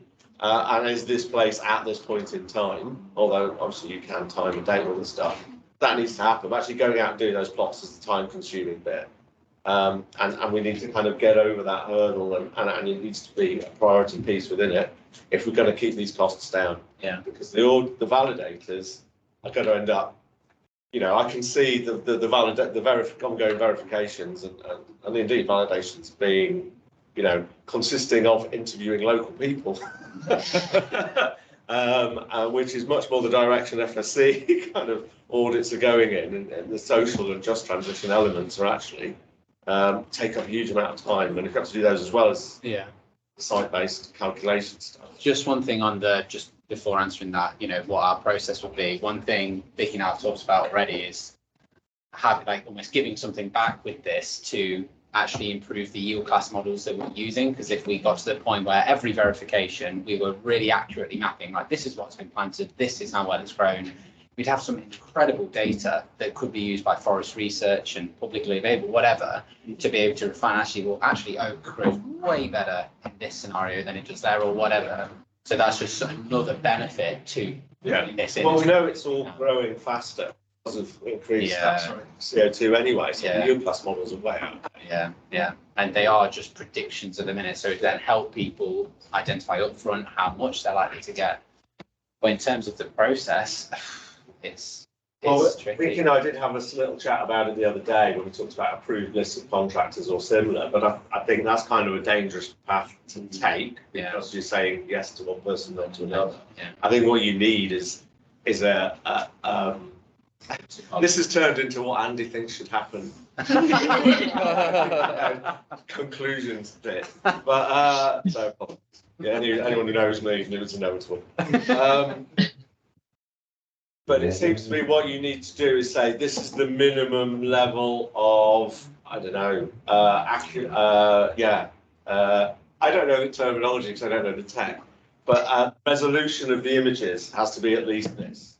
It has to be taken with decent visibility. I know that Dave, who's doing the woodland site we were at, said, you can't do it in the rain because the LiDAR bounces off the raindrops or something. So, it's got to be done under these weather conditions, and it needs to be at this resolution, and the LiDAR needs to be of this quality, whatever a unit of measure for LiDAR quality is. And then as long as the project developer that's utilised the contractor is able to say, here's the evidence that this was the sufficient quality of tech to do the job, and the contractor that's been used before and have the experience, that should be the qualification mechanism. We could always have an approved contractor list as well, if that is, even initially, just as we're waiting to develop this. I'm saying there's no reason why we couldn't say, we know these companies use this data that prove themselves. There's nothing necessarily to stop us. As you say, it's controversial. That's really difficult in this market where there's a lot of startups. Exactly. Particularly when companies themselves are adopting it, so not even contracting it out. So the Woodland Trust is doing LiDAR drone. So do we have to use a contractor instead of doing it ourselves? There could be, to get into that approved contractor status, it could be quite an easy process. But I'm just saying, to avoid the wild west of a random person just throwing up a drone and saying, there you go, there's a drone picture, it's 1,000 tons of carbon. I'm just saying it could be. And that's where Andy's criteria comes in, of saying this is the minimum of what you need to provide. Yeah, true. So it could be anyone can do it, so long as. And we're saying it's easy now, but there's a difference between having a drone pilot and LiDAR technology on your drone and software to be able to produce that. That is still quite high tech at the moment. Yes. It's quite spread. No, it's the best. And we're talking about for mapping and management is, so that's fine. Some of the drones that these guys are using are like 30, 40 grand drones in comparison to the kind of public, like, I got it for 20 quid from Argos. It's not quite the same level. Yeah, James. Vicky first, and then James. I was just going to say that, so some of the important things is, I guess, the software bit. So you might specify what type of sensor for the LiDAR and the resolution, but we also need to think what's really important for us for woodlands is how you get to the carbon estimate from the data that, from the LiDAR responses and your point cloud. How do you turn that into a volume of carbon? And there's a number of ways of doing that. And we might need to agree which methodology you use to do that. So that might determine which software you have to use or something. But it needs, I realise you've got to get forest research to kind of agree this as well in a way. Should be a priority piece of work for them. I think that's another action point out of this, is to kick that to the top of their agenda and anything we can do to help on that. Yeah. And I'll go over to James, and then I won't mind a response from the people heard about this. That's great. Yeah. Hi there. It's just about resources and drone work and in general. I think that standards are very important, and it's something that I've been trying to push to Peatland Action and things like that, get together and see what are the standards, because without the standards you haven't got proper training. And there has to be a lot more people coming into the industry, contractors wise, and or even people doing it themselves. But how do we train people to do it? Because there are just now only there's several drone operators who have done work on peatlands and done it properly. And you're right, there are people coming into the industry, but again, they have to learn as well. But they have to have the correct standards, and I think it's something that has to be addressed. That how do you entice more people to come in and do the work? Because there's thousands upon thousands of hectares of peatlands to be mapped and surveyed, but really, there's not enough people to do it all, and that is a big question for the industry. And I think that just it goes with other contractors as well, not just drone operators. James. Gareth, Renee, you? Yeah, happy to comment. Yeah, definitely very supportive, obviously, of drones and what they can, like how they can help. Like James, I've seen it before, and it still amazes me what you can now see with those kind of drones. So we have in version 2 of the Peatland Code, we have updated a little bit of guidance on how drones are acceptable for your baseline and ongoing foundation verification. So what kind of minimum resolution it needs to be, and that kind of stuff is now in our field protocol. We are also keeping on top of other developments like bulk breathing and TerraMotion, what they're doing, for example, around trying to actually link. They're mainly looking at satellites, so it's not drones, but obviously in a technology kind of conversation we're having, linking directly to emissions. At the moment, it's not ready, but it's promising. So we'll as soon as something like that is deemed good enough, then we'll hopefully be able to incorporate it. But yeah, at the moment, drones definitely for baselining, very, very helpful. A lot of our projects are also using already bare peat classifiers, so using some AI to then classify, without classifying the bare peat as it says. The only issue we've seen with that is then in peatlands, we've got two condition categories that are actively eroding. It's flat bare, which as the name says, it's a flat area, and hags and gully systems. Obviously, with a bare peat classifier, you cannot distinguish between the two, and those we have run in those kind of issues of how do you then evidence what, because you need to know that because the hags and gullies can get a 30-meter drainage buffer around it, where you can claim carbon credits as well. So it's a really important distinction. So we've put in that you still need to be able to evidence that with pictures, for example, just photographs on the ground, unfortunately still needed at this point if they want to use bare peat classifiers. Yeah, sorry, just a bit of a rambling first response to that. No, not at all. No, it's really interesting, and it's trying to find a way around that piece, isn't it, I suppose. I mean, there must be ways with more precise photography and the level at which the drone operates to be able to tell hag gully from flat bare peat, you would have thought. I don't know, Josh. Well, with the 3D model that James was showing, I mean, the bare peat classifiers that I've seen have only just been 2D. So I imagine if you combine the two, then that goes a long way to solving that particular issue. But yeah, it's a development, I suppose. Anne's got a hand up. Anne, do you want to go ahead? Yeah, thank you. As somebody who sort of saw this for the first time and thought, oh my word, how do I use this, or how do I interpret this? And actually, as an auditor, I don't know whether all Peatland Code auditors would be similar, in that we're independent small businesses, and I suppose our technology and our technology capabilities are going to vary greatly. Mine certainly are, as an old grey person now. I think that I don't know if there's the scope to be able to access and use it on some sort of a third-party platform. Whether or not, I suppose I'm just thinking about my own capability and my own IT capability in my little office in Argyll to be able to, download this in any way, shape, or form.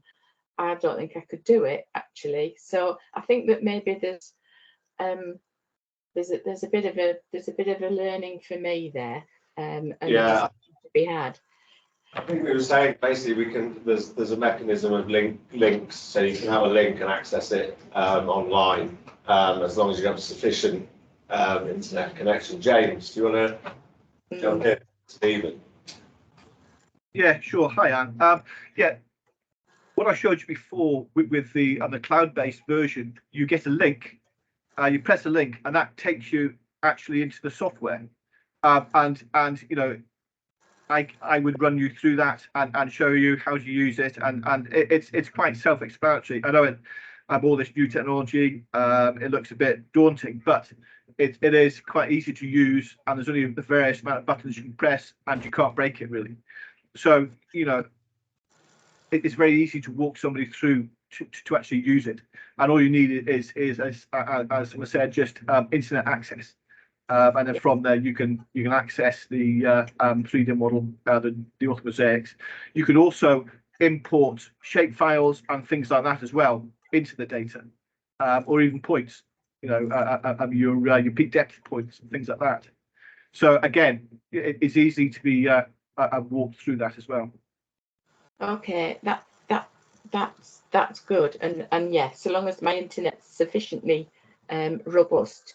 The only other question I had, Andy, is it all right, was just I suppose I was thinking about the cost of getting this to clients, to project developers, to it was the aggregation side of things I was thinking. We were talking about the smaller land holdings and perhaps aggregating those to bigger projects. I was thinking, I suppose, the capacity and the cost involved there, and would that be prohibitive? That was all that was my only other sort of thought outside of the box, really. So I'll just park that one there for whoever, if ever. Thank you. That comes with the collaborative approach on that and the cluster thing, that it would be, one would assume, more affordable if it's a cooperative fashion, and the surveys are paid for as a single piece of work. And if the cluster is one that's geographical in nature, then the operator can come and do the work over at multiple sites in a single or consecutive days, and cover that.